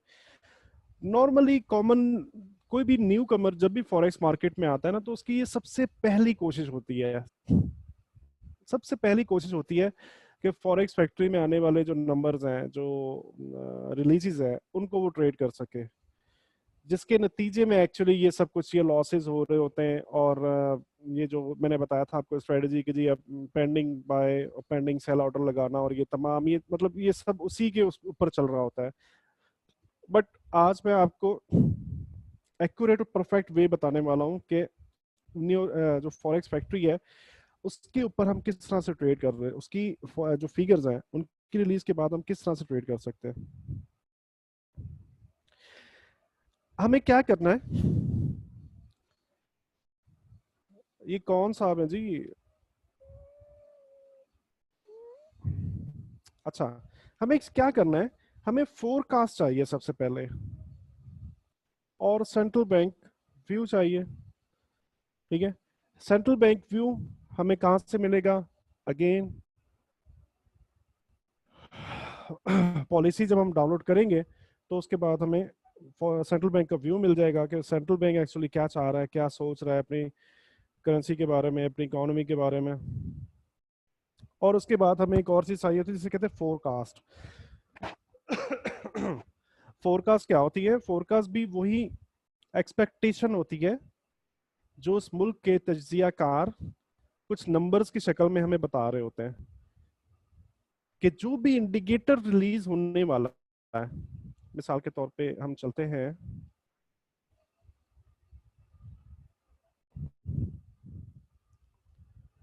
फॉरेक्स फैक्ट्री में,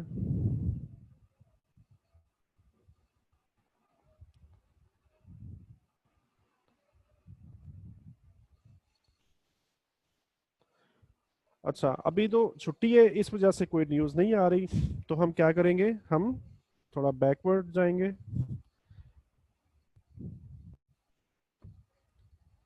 अच्छा यहाँ पे देखो, तो ये बहुत ही आसान, हमें फॉरेक्स फैक्ट्री के अंदर ये तमाम चीज़ें मिल जाती हैं, हमें बहुत ज़्यादा मेहनत करने की ज़रूरत नहीं रहती है। हमें तीन चीज़ें चाहिए होती हैं इसके लिए। हमें क्या चाहिए होता है? हमें प्रीवियस फिगर चाहिए होती है, इस कॉलम के अंदर प्रीवियस फिगर है। फोरकास्ट चाहिए होती है, इस कॉलम के अंदर हमें फोरकास्ट मिल रही होती है। और एक्चुअल ये डाटा भी आने वाला होता है, ये तो आ चुका ना, ये तो फ्राइडे की न्यूज़ है, तो ये यहाँ पे सब कुछ लिखा हुआ आ रहा है, बट ये ब्लैंक होता है। ठीक है, तो हमें क्या चाहिए होता है? प्रीवियस फिगर और फोरकास्ट फिगर। ये वो वाली फिगर्स होती हैं जो इस कंट्री के तज्जियाकार, माहिर मईशतदान एक्सपेक्ट कर रहे होते हैं कि इंडिकेटर का डाटा कैसा आ सकता है। अब यहाँ पे देखो तो फ्राइडे 7 अगस्त 4:30 AM JPY करेंसी के अंदर average cash earning year to year, y y लिखा हुआ है, मतलब ईयर टू ईयर ये इंडिकेटर है।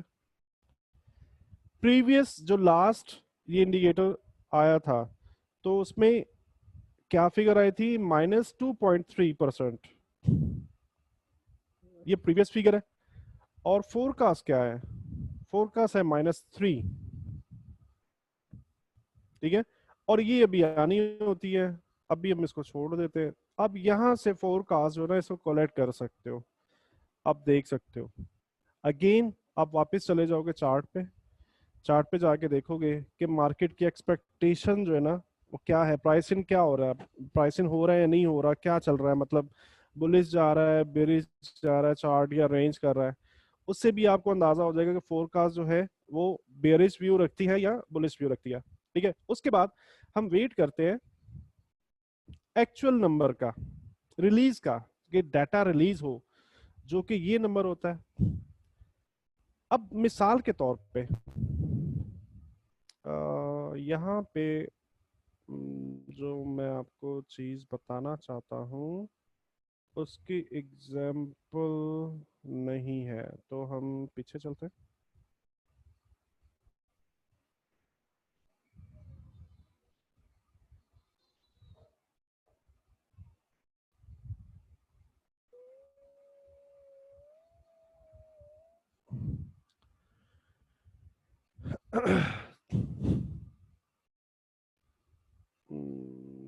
Perfectly example,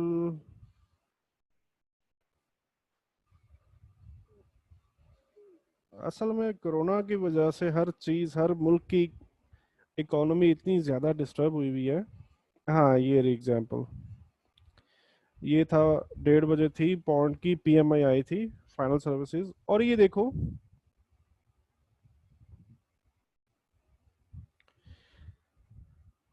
previous 56.6, previous number 56.6 था, और एक्सपेक्टेशन जो थी 56.6, ठीक है। और एक्चुअल डाटा जो रिलीज हुआ 56 पॉइंट, मैं इसको 6 कर देता हूँ। मैं ये दिखाना चाहता हूँ कि सेम डाटा है, वो भी सेम है, ठीक है। तो क्या होगा, मार्केट जो भी प्राइसिंग कर रही थी, अब यहां पे थोड़ा सा गौर से सोचो।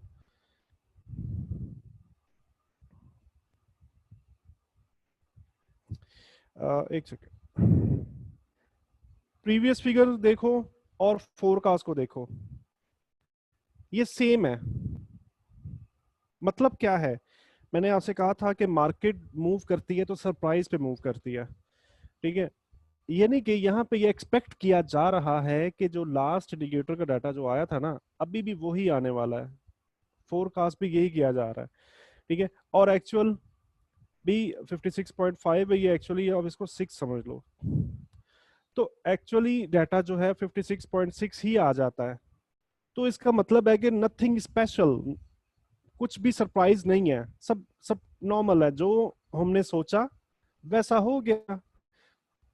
वो अपने दोस्त वाली मिसाल को अब रिकॉल करें वापस, तो ऐसा आप देखोगे कि मार्केट ने अगर बुलिश प्राइसिंग किया था, तो ये डाटा रिलीज होने के बाद भी मार्केट के अंदर कुछ भी ज्यादा स्पाइक्स नहीं लगेंगे, और मार्केट ऐसे कंटिन्यू ही करेगी इस न्यूज के आने के बाद, राइट।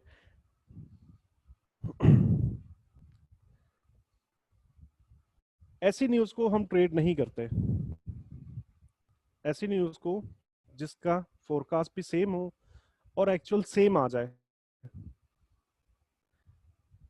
तो ऐसी न्यूज को ट्रेड नहीं करते, क्योंकि इसमें कुछ भी खास नहीं होता। हाँ, ट्रेड आप फिर भी कर सकते हो, कैसे, आपको ये जरूर पता चल चुका है कि मार्केट में कुछ खास एक्टिविटी नहीं होने वाली है, कुछ खास चेंजिंग नहीं होने वाली है, जो भी हमने एक्सपेक्टेशन की थी वैसे ही एक्चुअल फिगर आ गई है। तो कुछ भी स्पेशल नहीं है मार्केट में। तो आप पुल बैक के ऊपर टेक्निकल एनालिसिस की मदद से आप इसको बाय कर सकते हो, राइट। बट मैं पर्सनली अपनी बात करूं तो मैं ऐसे ऐसे इंडिकेटर्स को मैं ट्रेड नहीं करता। ठीक है।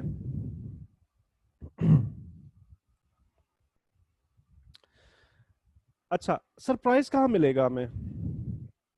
सरप्राइज हमें, अगेन वापस चलते हैं फॉरेक्स फैक्ट्री पे। हाँ हाँ हाँ, परफेक्ट एग्जाम्पल ढूंढ लेते हैं ताकि मैं आपको एक्सप्लेन, चले इसकी बात कर लेते हैं, ये भी अच्छी एग्जाम्पल है। इस एग्जाम्पल को देखो, तो प्रीवियस नंबर और फोरकास्ट ये दोनों सेम है, ठीक है। यहां पे मैंने 6 कर दिया था, इसका क्या मतलब है कि प्रीवियस भी सेम है, फोरकास्ट भी सेम है, और रिलीज जो है डाटा जो आया वो भी सेम है। इट मतलब इट मींस के नो नो सरप्राइज, ओके। और यहाँ पे देखो, प्रीवियस और फोरकास्ट सेम है, और रिलीज जो है वो ज्यादा है, अबव है ये। इसका मतलब है कि कुछ सरप्राइज है, मतलब फोरकास्ट से अच्छा नंबर आया, बेटर देन एक्सपेक्टेड इसे कहा जाता है, बेटर देन एक्सपेक्टेड, ठीक है। अब आपने क्या करना है, इसको आप कैसे ट्रेड करोगे? आपने सबसे पहले चार्ट में जाके प्राइस इन मूव को देख लेना है सबसे पहले। ये तो आपने हर स्ट्रेटजी में, हर वे में ये काम करना ही करना होता है ना। क्या है, आप M5 में जाओगे, M1 में नहीं जाना। जब प्राइस इन मूवमेंट को चेक करेंगे तो M5 का चार्ट बेटर रहता है, M1 का बहुत ज्यादा छोटा हो जाता है। M1 का आप जब आप रिट्रेसमेंट को ट्रेड कर रहे हो उस वक्त आप यूज कर सकते हो। M5 का चार्ट ओपन करोगे, उसके बाद मार्केट की एक्टिविटी को गौर करोगे कि मार्केट एक्टिविटी क्या कर रही है। मिसाल के तौर पे मार्केट प्राइसिंग कर रही है, बुलिश एक्सपेक्टेशन थी, ठीक है। अब यहाँ पे देखो मार्केट क्या कर सकती है, सेम है तो फिर मार्केट रेंज कर रही होगी, ठीक है। मार्केट रेंज कर रही होगी क्योंकि एक्सपेक्टेशन जो है बुलिश नहीं है, इस वजह से मार्केट रेंज कर रही होगी। रेंज करने के बाद जैसे ही डाटा रिलीज हुआ तो एकदम से ये ऐसा स्पाइक लगा होगा मार्केट में। नॉर्मली ऐसा होता है, एकदम से स्पाइक लगा, आप आ जाओगे M1 के अंदर, या ज्यादा से ज्यादा M5 में, ठीक है, इससे ऊपर नहीं जाना। तो आप वेट करोगे 40 to 50% रिट्रेसमेंट का, जब भी आ जाए, जब भी आए उसके बाद आप ट्रेड करोगे। ओके, रिट्रेसमेंट कंप्लीट होने से पहले ट्रेड में कभी भी नहीं आना। तो आप इसे बाय ट्रेड करोगे ऐसे, जब भी ऐसा डाटा रिलीज हो जाए, ठीक है। इसका ऐसा क्यों है, इसका क्या मतलब है? ऐसा इसलिए है कि मार्केट सरप्राइज हुई है। ये जो डाटा रिलीज हुआ ना, एक्सपेक्ट तो ये नंबर किया जा रहा था, बट नंबर जो है बेटर देन एक्सपेक्टेड आया। इसका मतलब है कि मार्केट सरप्राइज हुई है और ये स्पाइक लगता है, सरप्राइज पे हमेशा स्पाइक लगता है। इसी की डायरेक्शन के अंदर हम 40 to 50% जब भी रिट्रेसमेंट होगी हम बाय की ट्रेड लेंगे, राइट। अच्छा, इसके अंदर एक और चीज आपको बता दूं, जो लोग कॉमर्स का बैकग्राउंड रखते हैं थोड़ा सा वो समझ समझ जाएंगे जल्दी से। डेविएशन को देखा जाता है, मतलब क्या है कि ये नंबर कौन सा था और एक्सपेक्ट क्या किया जा रहा है, ठीक है। प्रीवियस नंबर कौन सा था और एक्सपेक्ट क्या किया जा रहा है, उसके नंबर्स के दरमियान में फर्क कितना है, इसको नोट किया जाता है। अब इन दोनों को देखें तो इनमें कोई भी फर्क नहीं है, मतलब डेविएशन नहीं है। ओके, अब जब भी डाटा रिलीज होगा ना, तो इस नंबर के अंदर आने वाली डेविएशन जितनी ज्यादा होगी, मार्केट उतनी ज्यादा सरप्राइज होगी। बिल्कुल वही मिसाल है, अगर आप किसी से 10 लाख रुपया एक्सपेक्ट कर रहे थे और वो आपको 50 लाख रुपए ला के दे दे, तब भी आप सरप्राइज हो जाते हो और बहुत ज्यादा सरप्राइज होते हो।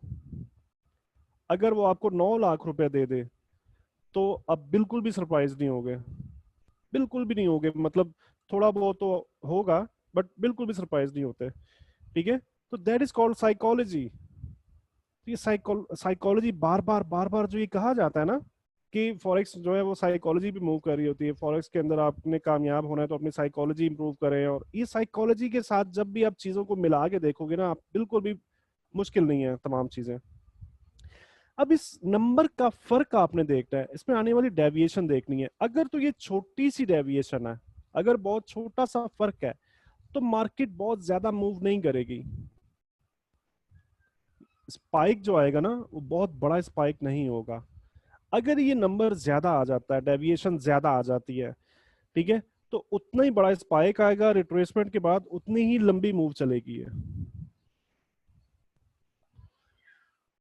इसकी भी एग्जांपल देख लेते हैं।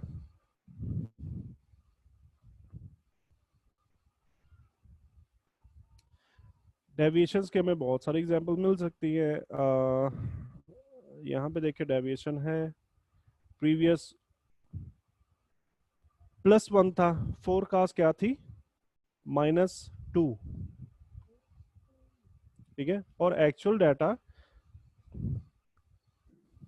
0.4 आया, यानी कि अब इनकी इनके दरमियान में फर्क देखो कितना है। तो ये एक अच्छी डेविएशन के साथ एक्चुअल फिगर आई है, ठीक है, जो कि बुलिश रही है। ये था employment change quarter to quarter, New Zealand का इंडिकेटर था, राइट। इसके अलावा हम और भी एग्जांपल देख लेते हैं।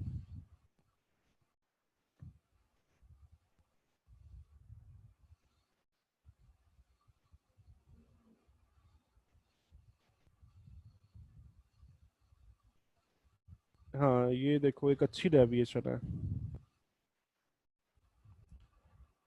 ये देखो 10.4% प्रीवियस था, 10.3% फोरकास्ट किया जा रहा था, सोचा जा रहा था, एक्सपेक्ट किया जा रहा था, ठीक है, और एक्चुअल डेटा 27.9% आया है।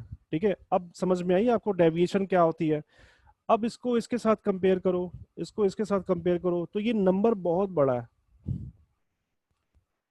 ठीक है, ये नंबर बहुत बड़ा है इनके इनके as compare to that numbers. तो इट मींस कि डेविएशन बहुत ज्यादा है। तो ये डेविएशन जब भी ज्यादा हिट होती है ना, तो ये इस तरह की येलो न्यूज़ पर भी अच्छा खासा इम्पैक्ट डाल देती है। मार्केट एकदम सरप्राइज होती है, मार्केट ऊपर जाती है, स्पाइक लगाने के बाद जब भी मार्केट रिट्रेस करे तो आप इसको बाय ट्रेड करते हो, ठीक है।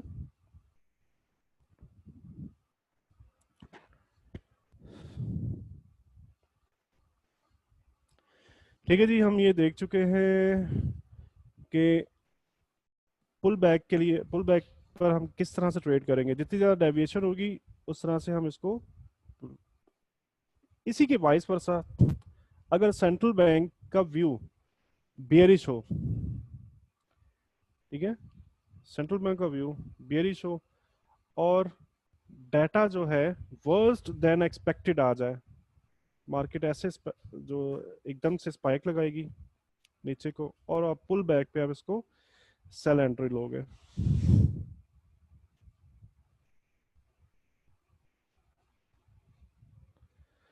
जाहिद अली कह रहे हैं सर प्लीज अपना एक ट्रेड देखना जो आपने की है न्यूज पर। मतलब मैं समझा नहीं आपका जाहिद अली।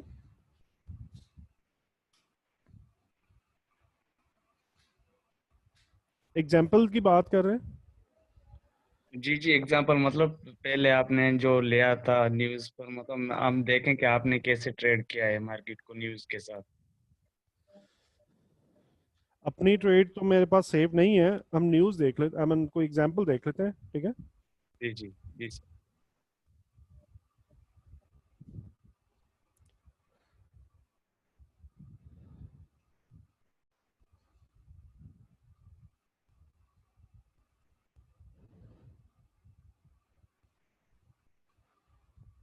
अच्छा, 11 बजे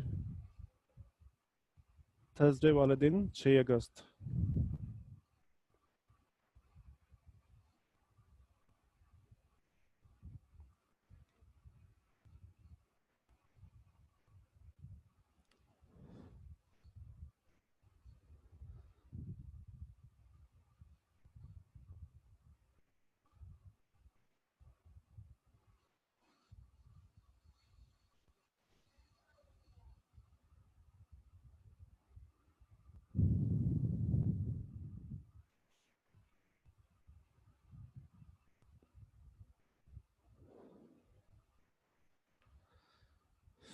ये देखो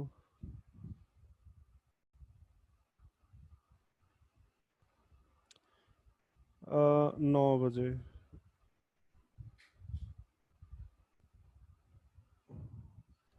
ये न्यूज फिगर है,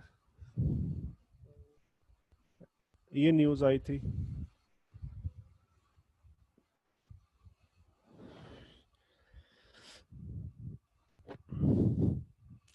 अच्छा, इसके अंदर आपको एक और चीज बताऊं, फंडामेंटल ट्रेडिंग के अंदर इंडिकेटर जो रिलीज हो रहे होते हैं ना, उसका इम्पैक्ट करेंसी पे जो डाटा रिलीज होता है ना उसके मुताबिक आ रहा होता है। मतलब ये है, अगर महंगाई का इंडिकेटर है कि जी महंगाई बहुत बढ़ चुकी है, तो महंगाई का करेंसी पे क्या इम्पैक्ट होगा? नेगेटिव। महंगाई बढ़ चुकी है, अगर बेरोजगारी में इजाफा हो चुका है, मतलब एक इंडिकेटर आ रहा है कि जी अनएम्प्लॉयमेंट का इंडिकेटर है और ज्यादा आया, उसका नंबर ज्यादा आ चुका है, तो इसका क्या मतलब होता है कि बेरोजगारी के अंदर इजाफा ज्यादा हो चुका है। ठीक है, तो करेंसी पे क्या इम्पैक्ट आएगा? नेगेटिव। राइट। तो बिल्कुल ऐसे ही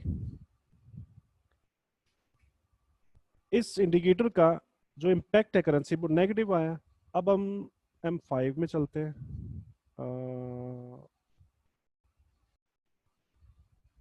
ये देखो। ठीक है।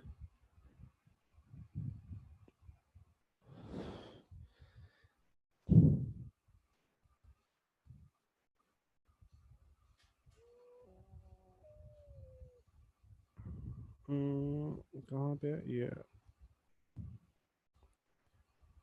फैक्ट्री ऑर्डर्स का ये न्यूज़ थी। Factory orders month two month और बेटर आया था, मार्केट ने स्पाइक लगाया ऊपर को। ठीक है, डेविएशन के साथ। और कहाँ गया ये रहा। ठीक है। अब फैक्ट्री ऑर्डर्स बहुत छोटी सी न्यूज़ है। दूसरा, प्राइस इन, ये मूव है प्राइस इन। मैंने आपसे कहा कि सरप्राइज, ये मूव है प्राइस इन।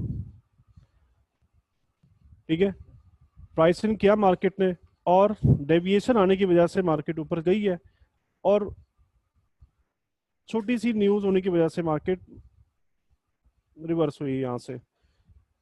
राइट। इसके साथ साथ हम एक और एग्जांपल भी देख लेते हैं।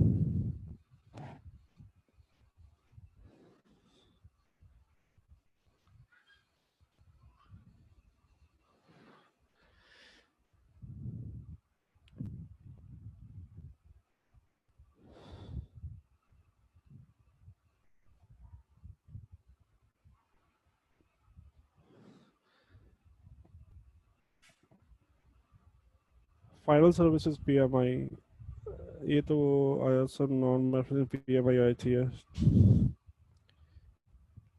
7 बजे 5 अगस्त को।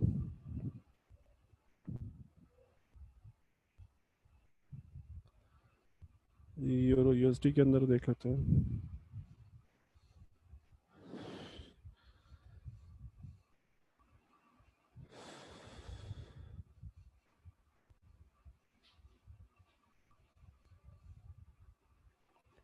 7 बजे का मतलब है कि 5 बजे।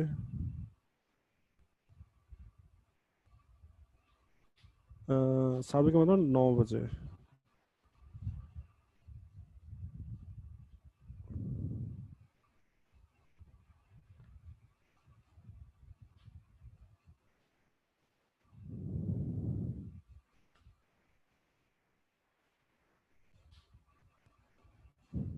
ठीक है, ये मूव आई है। ये देखो, ये प्राइस, ये देखो, ये होती है प्राइस इन। अगर तो मार्केट उस एक्सपेक्टेशन को प्राइस इन कर चुकी होती है ना, तो फिर मैंने आपको बताया कि सरप्राइज नहीं होती, लंबी मूव आ रही होती है। ठीक है। और ये जो मूव है ना, ये 9 बजे का मतलब है कि 11 बजे, 11 ये मूव आई थी, ये थी वो मूव एक्चुअली। ठीक है, MT4 का टाइम में 2 2 घंटे का फर्क होता है।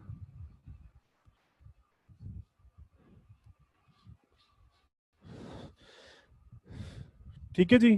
कोई अच्छी इस वक्त एग्जांपल्स नहीं मिल रही हैं हमें। हम खैर प्रैक्टिस क्लास में एग्जांपल्स को डिस्कस कर लेंगे, देख लेंगे उसको। ठीक है, बट अभी फोकस इस चीज पे करें कि आप इसको कर कैसे सकते हो, ट्रेड कैसे कर सकते हो।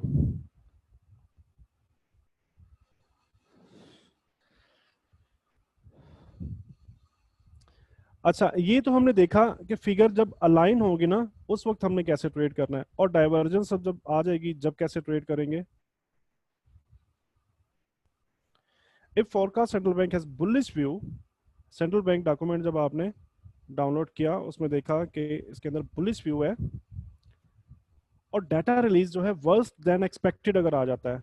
बुलिश व्यू का मतलब क्या है, अगर सेंट्रल बैंक हमेशा जो मार्केट की longer term direction central bank के व्यू के साथ चल रही होती है, ठीक है, अगर ये बुलिश व्यू रहता है तो मार्केट में कुछ अप ट्रेंड आपको नजर आ रहा होगा, और आने वाली न्यूज एकदम से वर्स्ट देन एक्सपेक्टेड आ जाती है, तो क्या होगा, मार्केट डाउन स्पाइक लगाएगी, और उसके बाद इस तरह से फर्दर कंटिन्यू करेगी अपना ट्रेंड।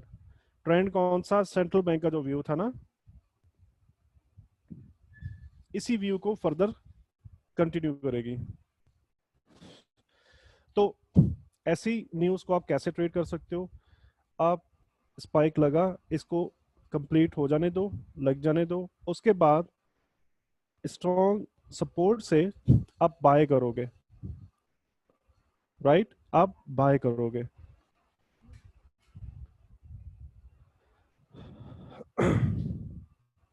जैसे ये डिप जो कंप्लीट हो जाएगा ना उसके बाद आप बाय करोगे, और यहाँ पे स्ट्रॉन्ग लेवल सपोर्ट लेवल मौजूद होगा।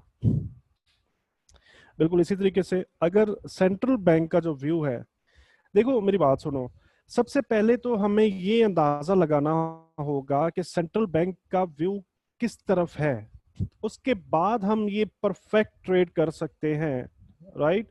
तमाम न्यूज को, तमाम चीजों को हम परफेक्टली ट्रेड कर सकते हैं। सबसे पहले हमें ये अंदाजा लगाना होता है कि सेंट्रल बैंक का व्यू क्या है, किस तरफ है, न्यूट्रल है, बुलिश है, या बियरिश है। ठीक है, अगर सेंट्रल बैंक का व्यू जो है वो बेरिश है, करेंसी जो है डाउन मूव के अंदर मौजूद होगी। अगर इसके अंदर बेटर देन एक्सपेक्टेड न्यूज आ जाती है, मार्केट अपसाइड पर एक स्पाइक लगाएगी, हम इसके बाय में नहीं जाएंगे। ओके, हम स्पाइक कंप्लीट होने का वेट करेंगे, स्ट्रॉन्ग रेजिस्टेंस तक स्पाइक कंप्लीट होगा, और उसके बाद हम फर्दर सेल में आएंगे। अगर आप देखोगे बड़े टाइम फ्रेम में तो ये पुल बैक आपको नजर आ रहा होगा यहाँ पे बड़े टाइम फ्रेम में, और छोटे टाइम फ्रेम में M1 में M5 के अंदर आपको यहाँ पे स्पाइक नजर आ रहा होगा। ठीक है, तो ये चीजें तमाम जो है ना, ये आप अच्छे से देख सकते हो, अच्छे से आप प्रैक्टिस कर सकते हो जब आप सेंट्रल बैंक का व्यूज जानते हो। ये सबसे मेजर चीज तमाम फंडामेंटल ट्रेडिंग के अंदर, सबसे मेजर चीज जो है ना वो सेंट्रल बैंक का व्यू है। आपको ये पता होना चाहिए कि सेंट्रल बैंक का व्यू एक्चुअली है किस तरफ है, सेंट्रल बैंक के इशारे किस तरफ आ रहे हैं, हॉकिश है या डॉविश है। ठीक है, उसके बाद फिर हम मुख्तलिफ चीजों को, मुख्तलिफ सिनेरियोज को टैली करके हम उसको ट्रेड कर सकते हैं, जिसको फंडामेंटल ट्रेडिंग कहा जाता है, राइट।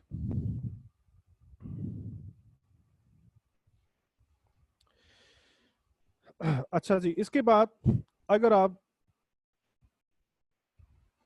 फंडामेंटल ट्रेडिंग के अंदर अपना कैरियर बनाना चाहते हो, अगर आप इसमें आगे जाना चाहते हो, आपको शौक है, तो इसके लिए एक बुक रेकमेंड की जाती है, ट्रेडर्स गाइड टू की इकोनॉमिकल इंडिकेटर्स। ठीक है, ये ब्लूमबर्ग वालों ने प्रिंट आउट की थी 2004 के अंदर, बाय रिचर्ड ई एमरॉन ने इसको लिखा था। आप गूगल कर सकते हो, आपको मिल जाएगी, अमेजोन पे आप जाओगे तो वहाँ पे डेफिनेटली मिलेगी, बट वहाँ से बाय करना होती है। इसके अलावा आप हसन भाई से कनेक्ट कर सकते हो, अगर अवेलेबल हुई, मैं I am not damn sure कि अवेलेबल है या नहीं है, ठीक है, अगर अवेलेबल हुई तो आपको प्रोवाइड करवा देंगे। तो इस बुक को आप ज़रूर डाउनलोड करो और ज़रूर स्टडी करो अगर आप अपना कैरियर बनाना चाहते हो फंडामेंटल ट्रेडिंग के अंदर। इसके अलावा जेरेड डेविस दुनिया का नंबर 1 जो फंडामेंटल ट्रेडिंग जो सिखाते हैं, जो कंप्लीट पूरा कैरियर आप इनके साथ बना सकते हो फंडामेंटल ट्रेडिंग के साथ, जेरेड डेविस के साथ आप इनको ज्वाइन करो। उनकी वेबसाइट वगैरह भी है, बट हाँ ये कुछ फीस वगैरह चार्ज करते हैं। मेरा ख्याल है कि ये कुछ $300 या $400 जो है ये चार्ज करते हैं। ठीक है, लेकिन इनको ज्वाइन करने से पहले आपकी इंग्लिश वगैरह अच्छी होनी चाहिए। तो ये कुछ रास्ते हैं जिन पे चलने के बाद आप मेहनत करोगे और आप फंडामेंटल एक्सपर्ट बन सकते हो, राइट। एक्सरसाइज को देख लेते जी। वेबसाइट मैंने आपको बताई थी centralbanknews.info। centralbanknews.info आप ओपन करोगे और उनके कोई भी आपको ऐसी इंफॉर्मेशन मिल जाती है कि रेट पैक दो कंट्रीज के दरमियान में लगा हुआ है, इंफॉर्मेशन गैदर करो, तलाश करो, ठीक है। इसके अलावा आप तमाम मेजर सेंट्रल बैंक्स की वेबसाइट को ओपन करोगे और उनकी मॉनेटरी पॉलिसी आप डाउनलोड करोगे और उनको स्टडी करोगे। उनके अंदर में आप डिटरमाइन करोगे कि हॉकिश हैं या डॉविश, इनके व्यूज क्या हैं, क्या इशारे दे रहे हैं हमें। कैसे कर सकते हो आप? जस्ट आसान सा वे है कि आप फेड गूगल पे लिखो और इनकी आगे फेड स्पेस वेबसाइट लिखो, तो वेबसाइट गूगल आपको रीडायरेक्ट कर देगा। ECB, BOE, SNB, bank of Japan, RBA, ये तमाम सेंट्रल बैंक्स के आप वेबसाइट्स को विजिट करके मॉनेटरी पॉलिसी यहाँ से आप डाउनलोड करके स्टडी कर सकते हो। Read and understand the summary of central bank governor speeches आती रहती है। ये सेंट्रल बैंक की जो मॉनेटरी पॉलिसीज होती है ना, ये तो बहुत ज़्यादा फ्रिक्वेंटली नहीं आती है, कुछ 2-3 माह में आती है, 4 माह में आती है, 6 माह में मतलब ये मुख्तलिफ इंटरवल्स हैं उनके। बट स्पीचेस जो है ये फ्रिक्वेंटली आती रहती हैं, हर महीने में एक दो मरतबा स्पीच आती रहती है। तो इनकी स्पीचेस को ज़रूर सुने, उनके अंदर आपको एक अच्छे हिंट्स मिल जाते हैं और उनको ट्रेड कैसे करना है वो मैं आपको बता चुका हूँ। सेंट्रल बैंक की पॉलिसी के साथ आपने इनको टैली करना होता है। अगर आपको इन दोनों के दरमियान में डाइवर्जेंस मिल जाए तो बहुत अच्छी ट्रेड आपको मिल सकती है, ठीक है। फॉरेक्स फैक्ट्री का कैलेंडर आप देख सकते हो, जिसमें क्लिक करिए yellow folder high impact news. ये मैं आपको अगेन बता देता हूँ कि किस तरह से देख सकते हैं। इसमें आप ये येलो फोल्डर्स जो है ना, इनमें डिटेल लिखी होती है हर एक न्यूज़ की, कि ये न्यूज़ जो है वो किस चीज़ के कंसर्न पे है, ठीक है। एम्प्लॉयमेंट चेंज, इसको आप ओपन करोगे तो कुछ ये बॉक्स ओपन हो जाएगा। यहाँ से भी आप इसका सोर्स चेक कर सकते हो।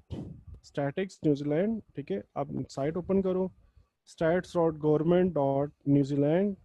साइट के ऊपर भी आप ये तमाम चीज़ें स्टडी कर सकते हो डिटेल के साथ। अगर आप तफसील से हर एक चीज़ को चेक करना चाहते हो तो इनकी साइट पे चले जाओ, ठीक है।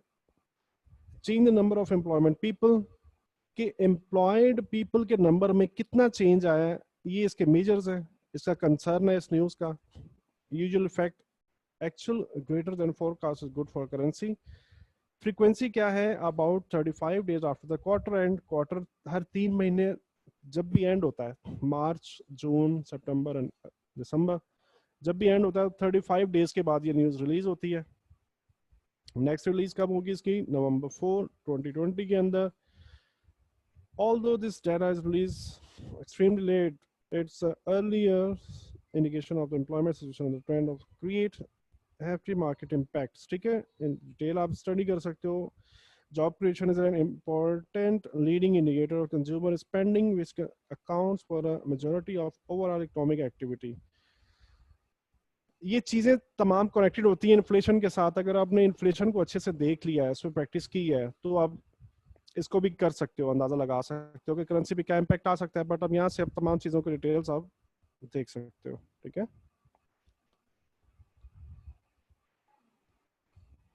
फॉर इन्वेस्टोपीडिया पर आप जाके आप इन तमाम इंडिकेटर्स को, सीपीआई हम डिस्कस कर चुके हैं, PPI, PMI, GDP, employment, other indicators, तमाम ये बहुत वसी रेंज है। मैंने आपको बताया फंडामेंटल जो है ये ऐसा मेथड नहीं है कि जो सिर्फ 2 लेक्चर्स के दरमियान में फंडामेंटल कंप्लीटली आप अंडरस्टैंडिंग कर लो। बहुत बड़ा, बहुत वसी, मेहनत तलब, और मेहनत से भी ज्यादा आपका शौक और लगन होना लाजमी होता है, ठीक है। वेज, तरीके आपको बता दिए गए हैं सारे, आप किस किस तरीके से इन पे चल सकते हो। हाँ, अगर आपको शौक है, आप में लगन है, तो आप investopedia.com पे जाके तमाम इंडिकेटर्स के ऊपर अब बारी बारी सर्च करके आप स्टडी करोगे, आपको हर एक चीज समझ में आना शुरू हो जाएगी। इसके साथ साथ कोई भी चीज आपको मुश्किल लग रही हो, कोई भी प्रॉब्लम हो रहा हो, तो आप ग्रुप में आस्क कर सकते हो, ठीक है। So that is today class, and इंशाल्लाह मिल लेंगे हम नेक्स्ट क्लास में। आई होप कल हमारी प्रैक्टिस क्लास है। किसी का कोई क्वेश्चन है तो वो पूछ सकता है।